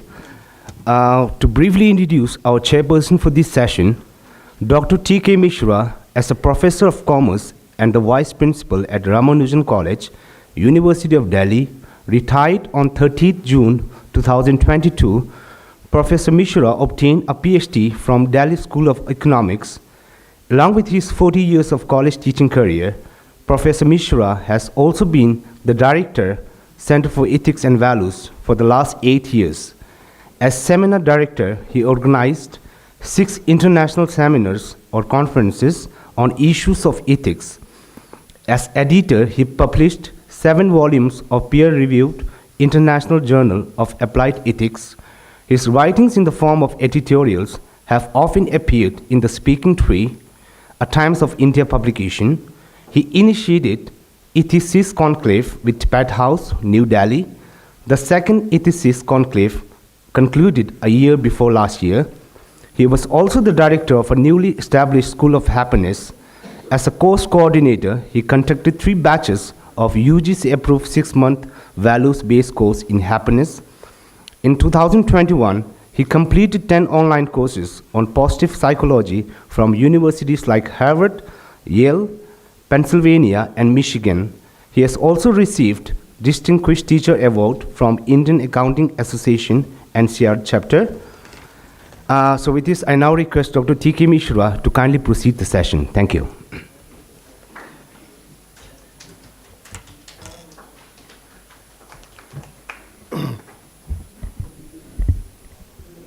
Welcome all, and thank you very much. Well, at the outset, I feel deeply indebted to Dr. Dorji Damdul for inviting me to the most important session. Because compassion is the most important component of universal ethics. Lord Buddha supposedly said, "What is that one thing which when you have all other virtues?" I repeat, what is that one thing which when you have all other qualities? It is compassion. Well, it is worthwhile to give a moment about what compassion really means. You know, Jinping, a great philosopher, scholar, Tibetan Chinese scholar, who established a Center for Compassion and, altruism at Stanford University. He has written a book also on compassion, wonderful book. And he explains that compassion is a sense of concern that arises when confronted with another's suffering and feel motivated to see the suffering removed. He adds, compassion is what connects your feeling of empathy to the acts of kindness, generosity, and other forms of expressions of altruism, altruistic tendencies.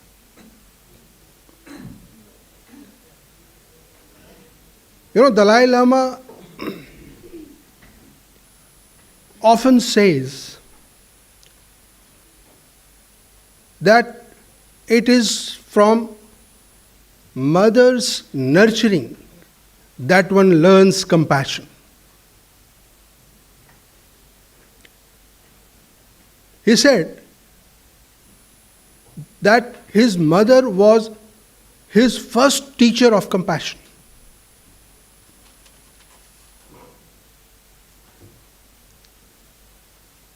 He also adds that if you want to live a happy life and have fewer problems, you must develop sense of compassion. For even kings or queens or spiritual leaders, their survival depends on the rest of the community.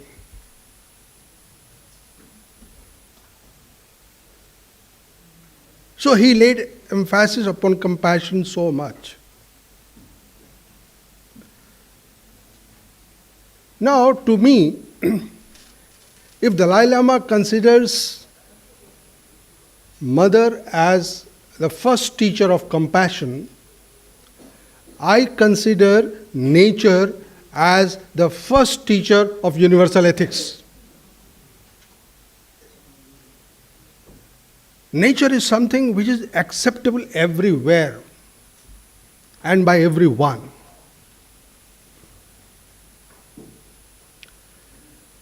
If we want to understand what this nature is, what kind of nature we want, we appreciate, we accept, we have to dissect this word.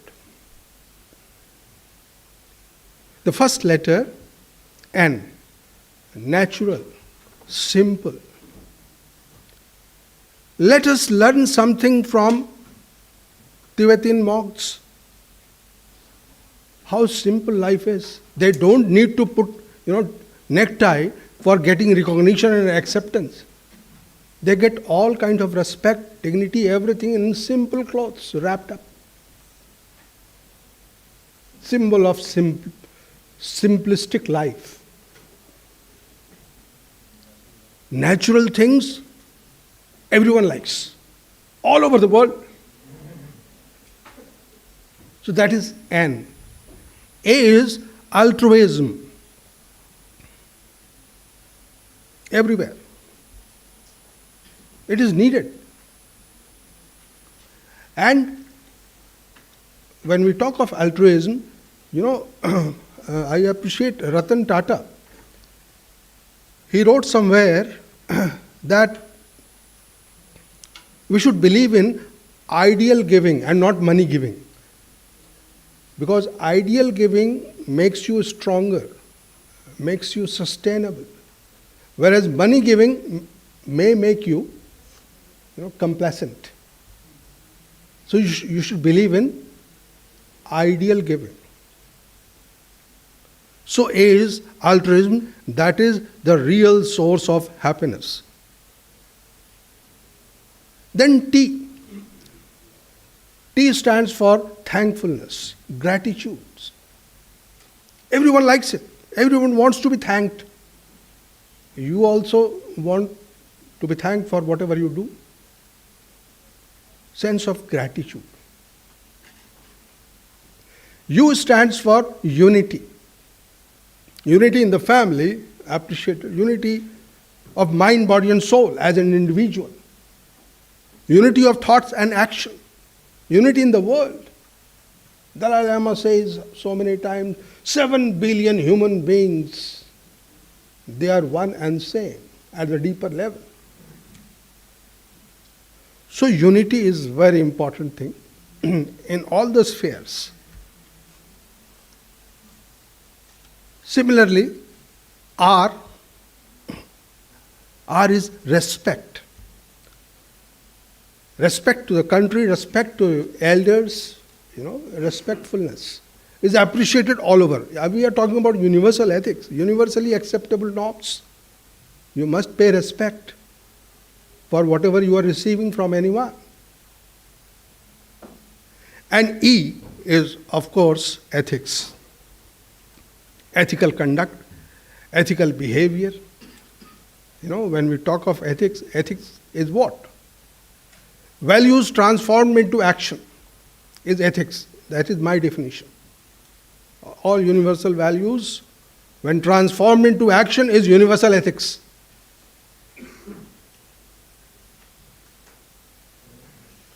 So, nature. This particular acronym may help us in retaining what is expected of us, what is acceptable by one and all in this universe. Now, we have a wonderful panelist. I don't want to say much here because I have to speak in another session also. So, we have wonderful three speakers. Again, I want to compliment Dorji for having chosen such a wonderful panel. Representative character, which we could not imagine also. There would be a lady speaker who would say she went to Tibet House, she went to so many, places for learning compassion, but she could not learn. Ultimately, she learned where? In Mumbai, sex workers. She met her, she talked to them, she lived life with them, and she could learn what really compassion means. So a variety of things, We have one speaker who started his humanitarian journey by looking at, street children begging. He began with few people, and now he has hundreds of units, he is managing. So we will have chance to listen to him also. So let me repeat. We have first speaker Jamyang Lobsang, who is a founder director of Tongling Charity, situated in Himachal Pradesh.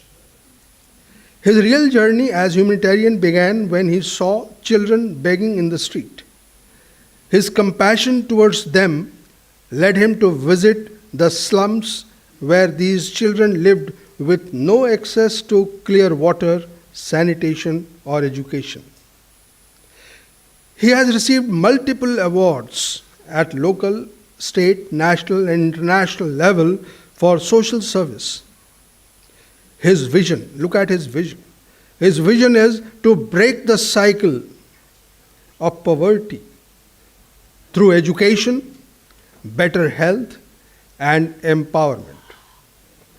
Our next speaker is Mr. Chering Dorji, who was born in a tiny valley in the high altitude of Himalayan region. The scattered villages are cut off from the world for 6 months due to heavy snowfall. All people in the valley follow Tibetan Buddhism. Due to hard atmosphere, the valley grows very less agriculture products.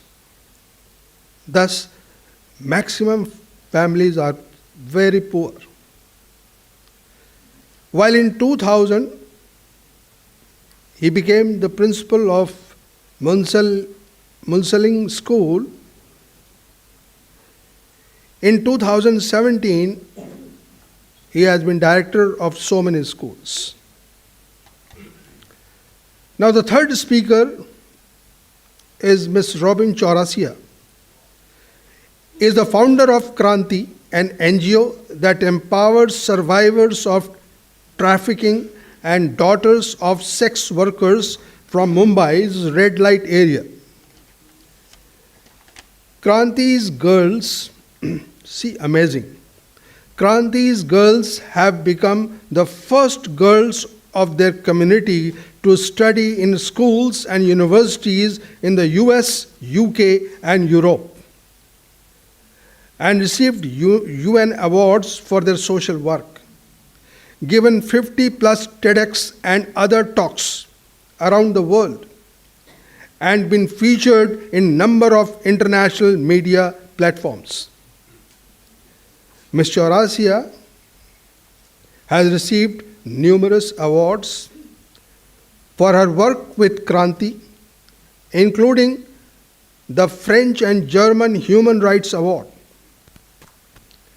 She was also the top 10 finalist for the $1 million Global Teacher Award. That's why I said that we will have excellent time listening to them, their personal experience and diverse experience. So now I welcome the first speaker. Thank you.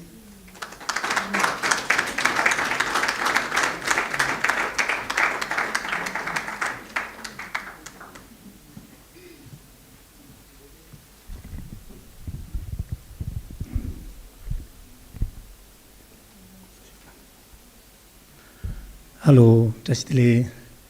First, I would like to pay homage and respect to His Holiness and all the distinguished guests and the chair of these sessions and all the students and everybody here. So, I really don't know what I need to talk. So, I think, previous speakers and also this morning's Sejong, Kishela, and everybody's explained well about the universal ethics. So I think I have not much new things to say and to tell you. So, but anyhow, so let me take this opportunity and so while we having the food, I was telling to our staff, and so I don't know how much I need to be talk, and maybe you can talk to the organizer to reduce my time. Maybe you can give this time to other people, right? So, but anyhow, they said, no, Guruji, you talk, they motivate me, yeah. So thank you for Tenzin and thank you for, so Lakshmi as well. So, let me pick up the award from the sir saying the gratitudes, right? I think the word of the gratitude is very important. So, today we are gathering here about talking about the universal ethics. The ethics in education is one of the vision of His Holiness the 14th Dalai Lama. This vision inspire us and closely sit in our heart. It is center of our hearts, my heart, and children of the Tonglen's and staff of the Tonglen's hearts. So, first I would like to say thank you to His Holiness for such of these great visions. And it is so important to have these great visions in this 21st century. If we look the world, not just only country-wise, if we look the world in the more broader perspectives, in societies, in every way. So I feel the secular ethics in education is the medicine that can solve the problem that we are having right now in the contemporary world. So, by saying that, I also want to say thank you so much for the Tibet House organizing such of the important events. As well as I also would like to say thank you for the Ayurjanias and Sea Learning and Kishela Tenzin, as well as Sea India, as well as also the Ayurjanias curriculum developers. You two organizations really put His Holiness visions in the textbook that we can follow, that the million of the children now receive the education. So let me tell you the small story. Tonglen education program started in 2004. At that time, everybody told, I also believe, yes, education can change the children's life. Yes, it is important to educate. Yes, I also do believe in education. Then later on, I recognized while the education that children received in the school, when some of the children got, in the year 10, they got the highest marks. In the year 8, year 5, in the state board exam. But that doesn't guarantee that this child has a good ability and they are able to use their potentials by receiving high marks. So in 2010, we said, look, maybe I could be a little bit wrong. I don't know. Look, so we need to be changed a little bit in the Tonglen, how we can educate the children, right? So maybe I got opportunity to study in the monastic. Maybe my view could be different than the what, the modern education people are received and teachers. So we need to be talk a little bit about that. Then we should change in Tonglen, the first. We should change our objective. To have, before all of the staff, the children, parents also thought, some of these parents, maybe Tonglen could educate the children, our children become a doctor, nurse, engineering, maybe so and so, right? So in 2010, we said, look, we should not be focusing, making a goal and objective children to become a doctor and nurse. We should change our objective. We should aim to protect a good human being. How we can protect a good human being? Then we come up with the ethics and talking. In 2010, this was 2010. When we're talking about ethics, there were so many ethics, right? So yes, I'm fully aware that our society and community are formed by the different backgrounds, different beliefs, different cultures. One belief cannot be taken over the another belief. We should not. We should not. So therefore, within the Tonglen, we have the 4 or 5 backgrounds, believers in there. So some of the children from the Hindus backgrounds, some of the children from the Muslim backgrounds, some of the children from the Christian backgrounds. In between there, I just also want to make sure the things to monitor my time. Sometimes I talk a lot, I forget. At the end, I cannot be so conclude, right? But anyhow, so we try to teach about the ethics. At that time, there was no example of the ethic that we call about the secular ethics. Yes, I knew His Holiness has written a book, Ethics for New Millennium. But as I learned my English from the Tonglen, so I couldn't read too much about this very nice books. The sentence, I tried to learn, tried to make the pencil mark, tried to find the new words, but it was very hard for me to understand in English. At that time, the book was not translated into the Tibetan. So then in 2012, I was listening the radio. Every morning I listened the Radio Free Asia. In the Bodh Gaya, His Holiness was there. Rijik Gate and His Holiness inaugurate a new book called Beyond Religion. Then I suddenly wake up, wow, this would be the best resources for Tonglen. Then after 1 hour, I tried to call to my monk friend in Bodh Gaya, can you get this book? So then he said, yes, I tried to get this book. I believe myself, maybe I am the first person who ordering the book after the just launch. Maybe I could be a little bit maybe dreaming something in, right? So, but anyhow, so then we try to educate our children and we redesign our education program. Then our school, our education program turned into the holistic education. So, yes, Professor Sangdo Rinpoche, his advice, his teachings, very important for our school. And he suggests that while in a Guruji, if you don't really give education in a holistic, it's not really you are educating the children. maybe the school sort of like can be run as a training programs or something. If you don't educate as a whole, it's not really in education, right? So it is important to educate the children in holistic way.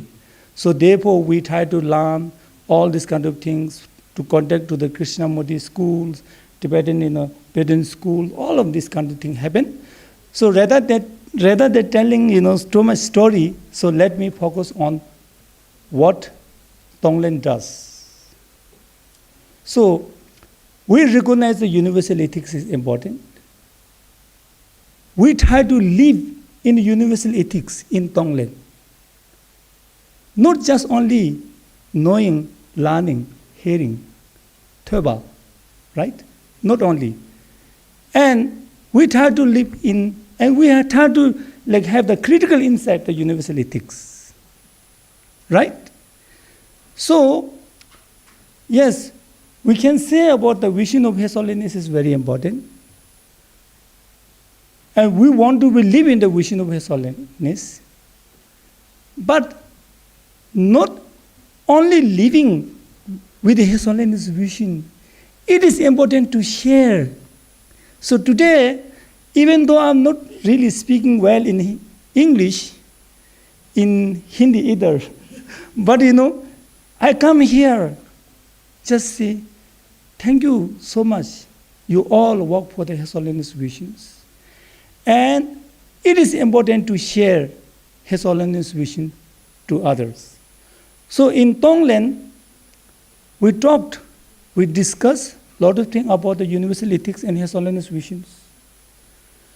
And we have made commitment to live in His Holiness visions. And not only living, we promote His Holiness vision to the larger societies. So before we promoting, we need to be created the environment of the Tonglen in the vision. For that, what we do is, this morning, professor from the Ladakh, I forget her name, so maybe something. So she mentioned about the His Holiness Four Principal Commitment. So in Tonglen, we are having 6 different sort of subject, or 5 different, let's say maybe 4 different kind of the subject and 1 project. Let's say in the 5, right? In the His Holiness First Principal Commitment, Ethics in Education.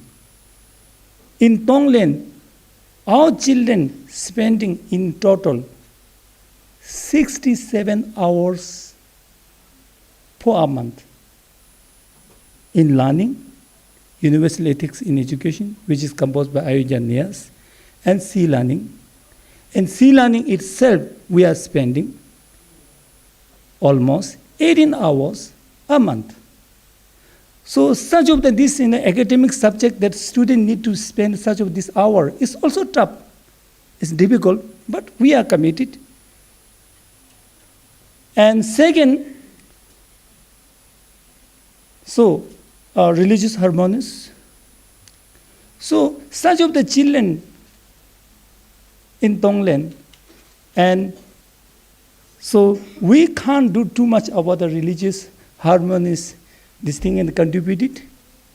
But in our own level, what we would like to learn, we are having a common value of all religions subject in Tonglen. Once a week, 1 hour a week, student is spending. And His Holiness book, the kinship, right? Kinship book? The true kinship of the faith, right? So that we are based on that. Then third, His Holiness Principal Commitment about the Tibetan cultural preservations and environment.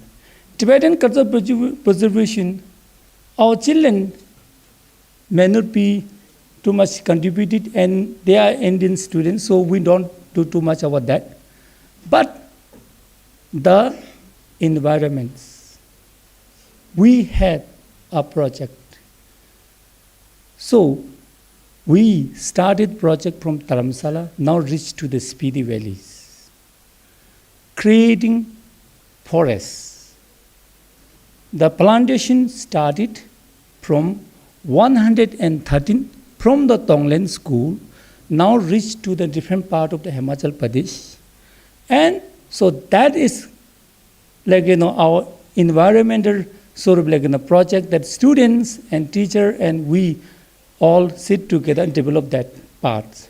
So the project name called A Step Toward His Holiness Green Missions, right?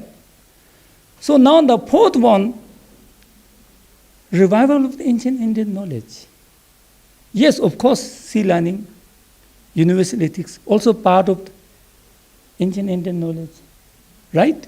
If I understand correctly, please, if not, please make the corrections, yeah?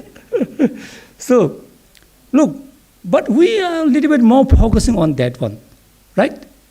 So, in universal ethics, in Ayurveda, the sequence of the setting of the curriculum is Sudimsum, right?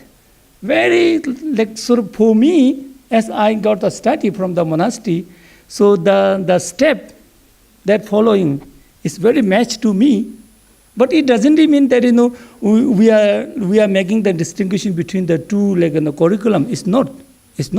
Both of the curriculum are wonderful, excellent. We love and we wanted to move forward, right? So, like in Ayurveda, as mentioned in the book, we have not seen the book. They've called Discernment and Universal Responsibility book is coming. I believe in the discernment is very important. Very important. Right? So, if we talk about the kindness, if we talk about the compassion, yes, of course, it is important to talk, but we also have the ability to use our mind. Sometimes, as the sea learning, the first beginning of the chapter they mentioned, our children love it, this concept. Sometimes action looks like unkind, but it is kind. Sometimes action looks like kind, but it's not kind. Right? The decision what we need to make, whether it's kind or not, we need to use our brain. Right? We need to check about the intention of the doers, givers. So, how many minutes do I have? More? 2 minutes. Okay, now, for that, so, Tonglen is keen to develop in to revival of ancient Indian knowledge for dialectic in Hindi. Why we thinking in Hindi? We can do much more easy in English. We are hoping each of the school in India one day reach sea learning and universal ethics in education. That is our dream. As well as also the dialectic reach to each of the school in India. That's our dream. So therefore, I want to conclude here, even though I take maybe 1 minute more extra, but I just want to say this, saying that, so in Tonglen, so we are sort of like, taking part of the His Holiness vision and implementing and creating this environment within the Tonglen. Not only within Tonglen, Tonglen developed a particular department called secular ethics. So this department is responsible to extend this vision to the greater society. So therefore, today I am here seeking your cooperation, your support, Tibet House support. We can't run the program. We cannot reach this program only by us. So His Holiness vision is like, sun shining all over the world, including in India. Let we make together every corner of the India, this sunshine reach there. For that, your support, your cooperation is required. Right? Let we make a common objective. And particularly in the universal ethics, the sea learning, the vision of the His Holiness, that Tonglen has the 5 projects, sit very close to my heart. I am totally committed to promote, to live, and to disseminate the His Holiness vision's greater perspective.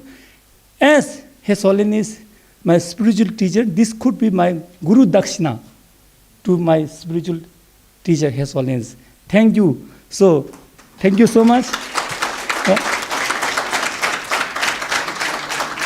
Sorry it took me for a long time. Well, thank you, Mr. Jamyang. So humbly, honestly, frankly, you shared your experience, valuable experience. I think a great credit should go to the agencies which identify such people. Maybe there are many people working like this in nook and corner of India, but they are not in the public eye. So I really express my gratitude to Tibet House for having identified such persons and bringing them to limelight, so that more people get inspired and at least they become aware of what is happening all around. And that would make them a bit humble also. Sometimes what happens that we think that we are doing so great, but when we come across such people, then we realize that no, we are doing absolutely nothing. So thanks Dorji, thanks your team, everyone, for identifying such persons. And as you said, he is your good friend, he will be always supporting you. And the second speaker, I invite him, Mr. Sharing Dorje.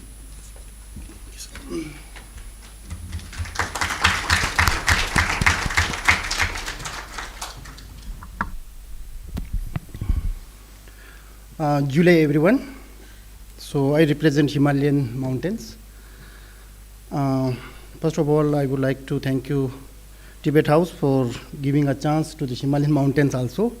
As our chairperson has said, that Sir Geshe-la is very clever to call the people from every corner of the India. So I represent Spiti Valley in Himalayan mountains. So before I start, I would like to tell you one incident, real incident happened in my life. When I was in a Dharamshala college, we are the only few students from CPT, and we formed one union known as the Semtun Students Union.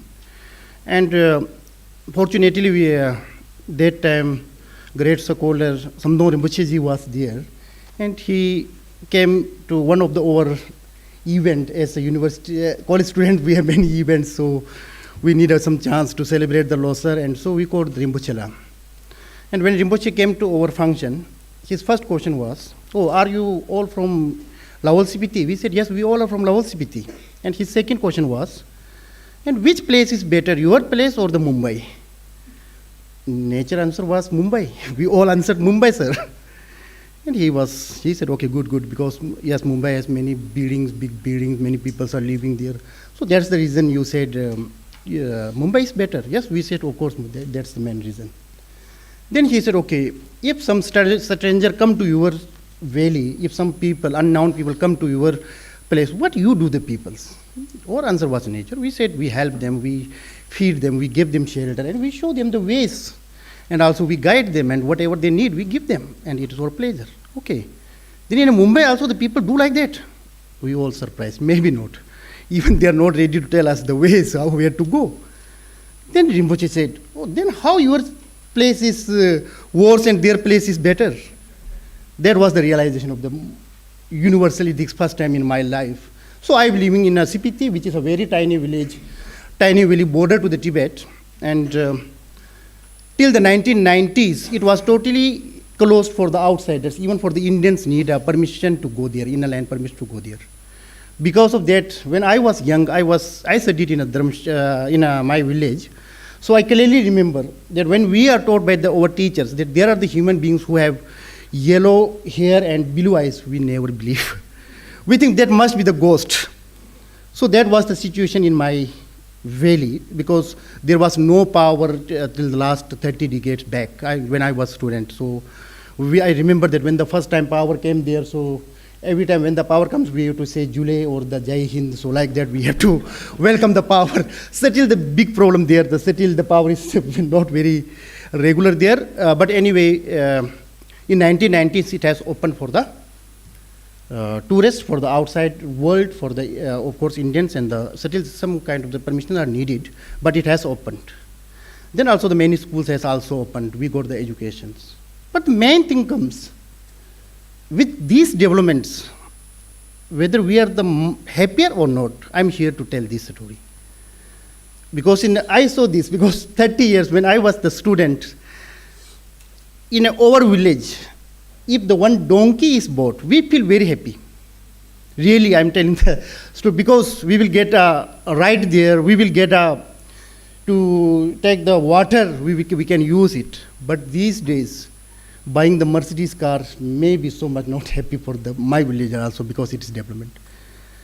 As Geshe mentioned, for us, why we need the universal ethics, this is the most important question Geshe Durjadandul has put in the beginning. So I think His Holiness, our most respected, always says, everybody, even the small creatures, man, aim is to be happy. Then really these developments brought a happy in our life. This is the big question. And I visualized this. I am the witness of this. Why I am the witness of this? Because I saw the poverty there. When Sir has introduced my village, so said the tiny village which has only the one crops, which is totally cut off from the world rest of the 6 months. I clearly remember having the onion and the fresh tomato was a luxury for us. When we saw the fresh tomato after 6 months, we feel so happy. So in that place, when it's connected good, I can't say the good, but it's connected with the roads, connected with the modern facilities, geo, and this, really the people are much happier. This I am going to explain. Earlier, when we were young, I clearly remember that if some outsiders comes to our home and stay with us, my neighbor will not give them the next time the room. The only reason is because it will hurt the neighbors. There is a saying in our CBT, Kimje Tuigindelwa. It is in CBT language, very similar to Tibetan. Kimje Tuigindelwa means the neighbors are related with the samok. We cannot separate the samok. So our samok, my samok and my neighbor samok is going together, and we cannot separate it. Like this, we give the importance to the neighbors. Like this, we give importance to the society. These days, when the Himachal government started the homestay, scheme, that everybody is opening the homestay. Now, they are calling, please come to my home, please come to my home.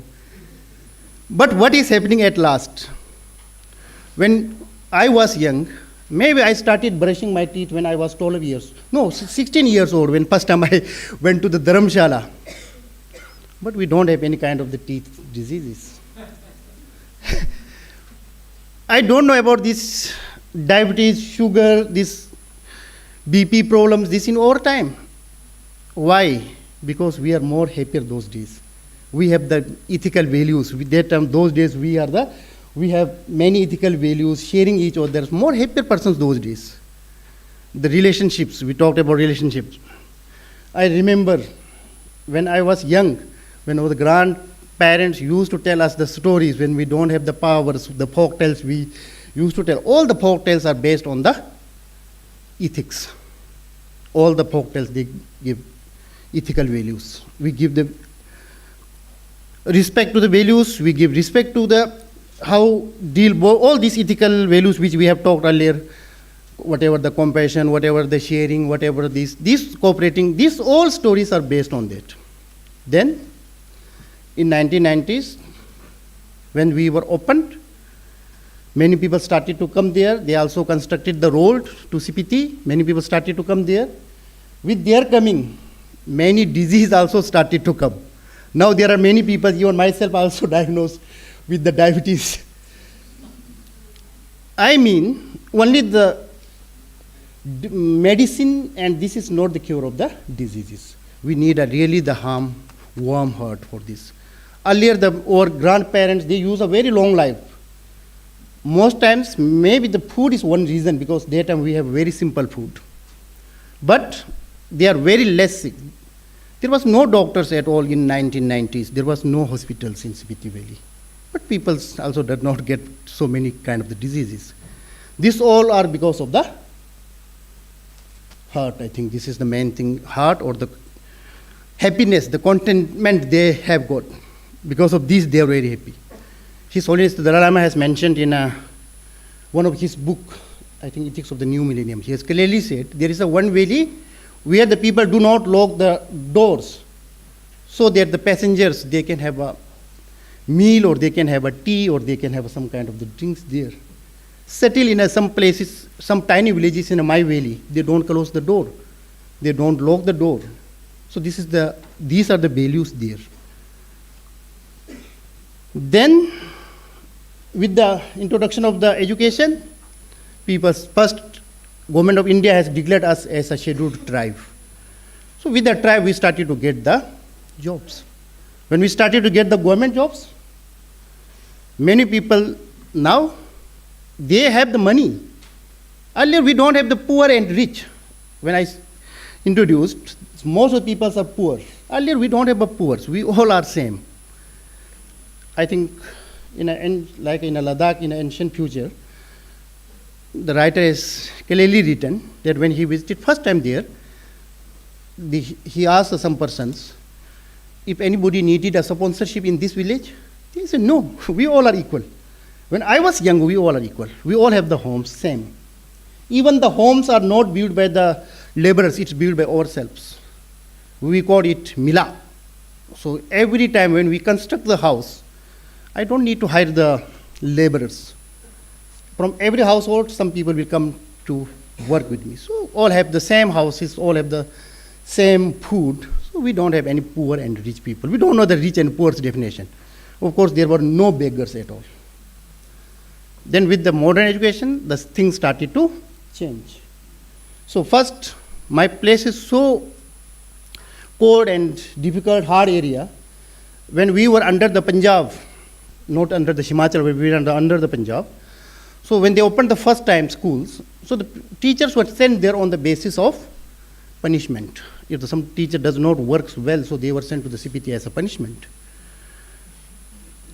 So you can imagine the people who are working there as a punishment base, what kind of education we will get. And then also, our names are difficult to write, like my name Chering is difficult to pronounce for them. They started to change the names. So there are many names like old Bir Singh, Sher Singh, Mohan Singh, there are many Singhs. One of my friend, when he went to Chandigarh University to get the admission, the person, the in charge, the registrar, he asked, what is your name? She said, my name is Paldan. He looked me, and face was like a Paldan. So he said, okay, then what is your father's name? Because of those changes, father's name was Bir Singh.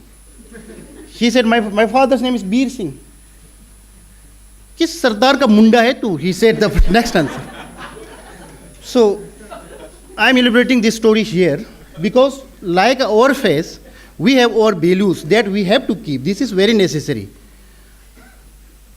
जैसे हम लोगों ने पहले कहानी सुना था कि कभी को ये बगुला नहीं बन सकता, so इस तरह we cannot become like that. So, but the main thing is these clothes, these are not our culture. The main cultures of the Himalayans is this moral ethics in which we are based on, which brings us the happiness.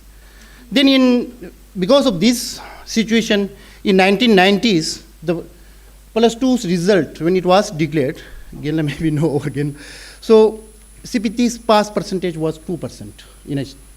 matriculation board exam, the pass percentage was 2%.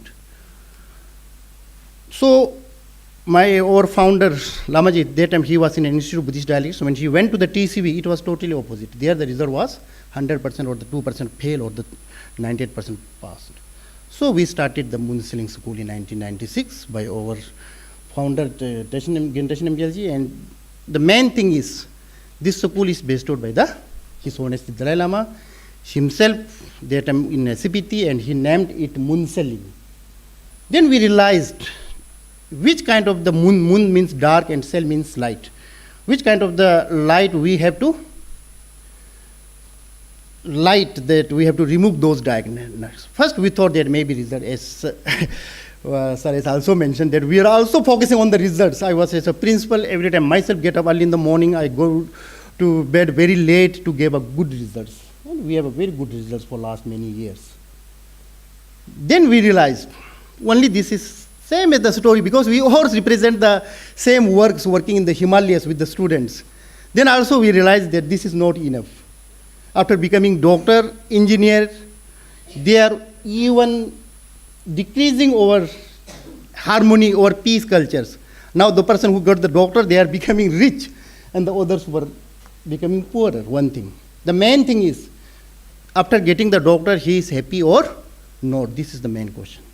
So in a Munsiling school, now we are working with the Genla also, we are working with the C, we are also working with Ayur Gyan Bijan. So our aim is to bring these ethical values, not bringing ethical values, to revive the ethical values, to maintain these ethical values. We have the ethical values, still we have many. If compared to the Delhi and the other cities, we are much, much happier person. We have much more values there. But we should not be lessen it. If it's lessons, I visualize what the problems are coming. 40 years back, there is no unemployment. Now, in an employment office, there are thousands of unemployment people are there. This is because of the modern education. This is because of the lacking of our universal ethics. If we have if we maintain those ethical values with the modern education, maybe we have not faced these kind of problems. Now the Munsiling has also changed our views that we need to focus more on the ethical values. So for this, we have in touch with the Genla also. Besides that, last year, I started also this Lozong Chigema, the 8 verses of the mind, as a morning prayer. Why this I did is, I thought, if every day we decide that I will consider myself the least, I will consider these values, so it will generate them. Another aim of this is, now many students, when we introduce the Tibetan language, some students don't work hard. The reason is, they said because in a board exams this paper is not taken. So maybe they need some kind of the rewards also. So for this, what we thought is, we will also start, I will request Geshe-la also, that you have already started the certificate courses in the Nalanda education. So maybe some of our students in a class 9th, 10th can enroll them, and then they also will have these kind of the certificate. If they will have a certificate, they will listen it at least. When they will listen it, as earlier Genla has mentioned, Thwe Sam Gum. If they will be with Thwe, if they will listen it somehow, one day there will be the action also, the compassion or the ethicals really in actions.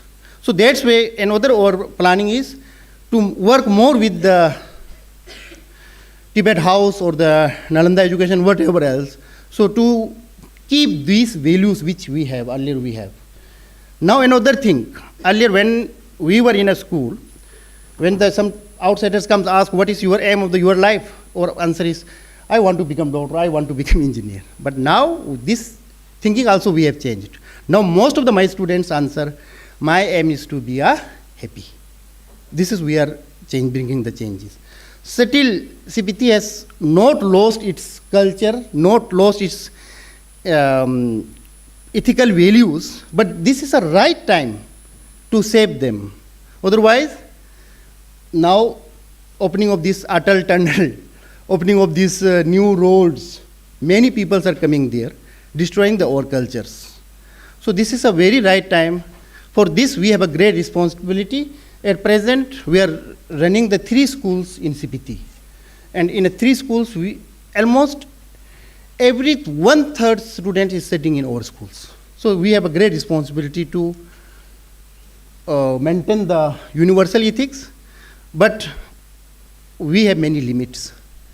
Like we don't have a proper means of the communication, we don't have a proper transportation also. Before this, I was just checking, during the lunchtime, I was checking how is the weather in Kaza next 2 weeks, because there will be the snowfall. Maybe I could be stuck for 5 more days, 6 more days. So still we have these kind of the many problems there. But these problems are nothing if we will be able to save our universal ethics.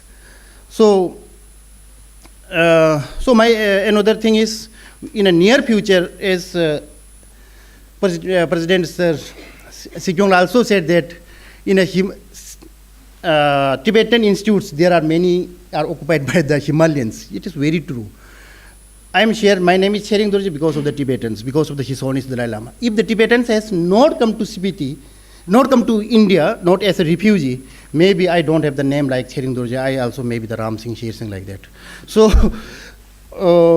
then at last, I would like to request Tibet House that in near future also, please organize these kind of the like certificate course or the diploma courses in the Himalayan schools also. We were there with the students, so if you will make some curriculums for us that we can do it, because it is much easier, because we have not lost the ethical values there. Still we have many ethical values there, but it needs to be preserved.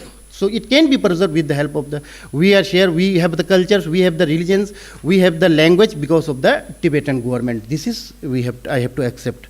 But certainly in the near future also, although you are the refugee, I belong to the independent citizen, but you are, as His Holiness Dalai Lama said, that this is for whole world, so please in near future also cooperate with us.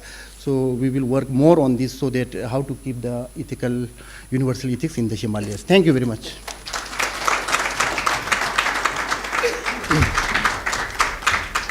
Thank you very much, Charing ji.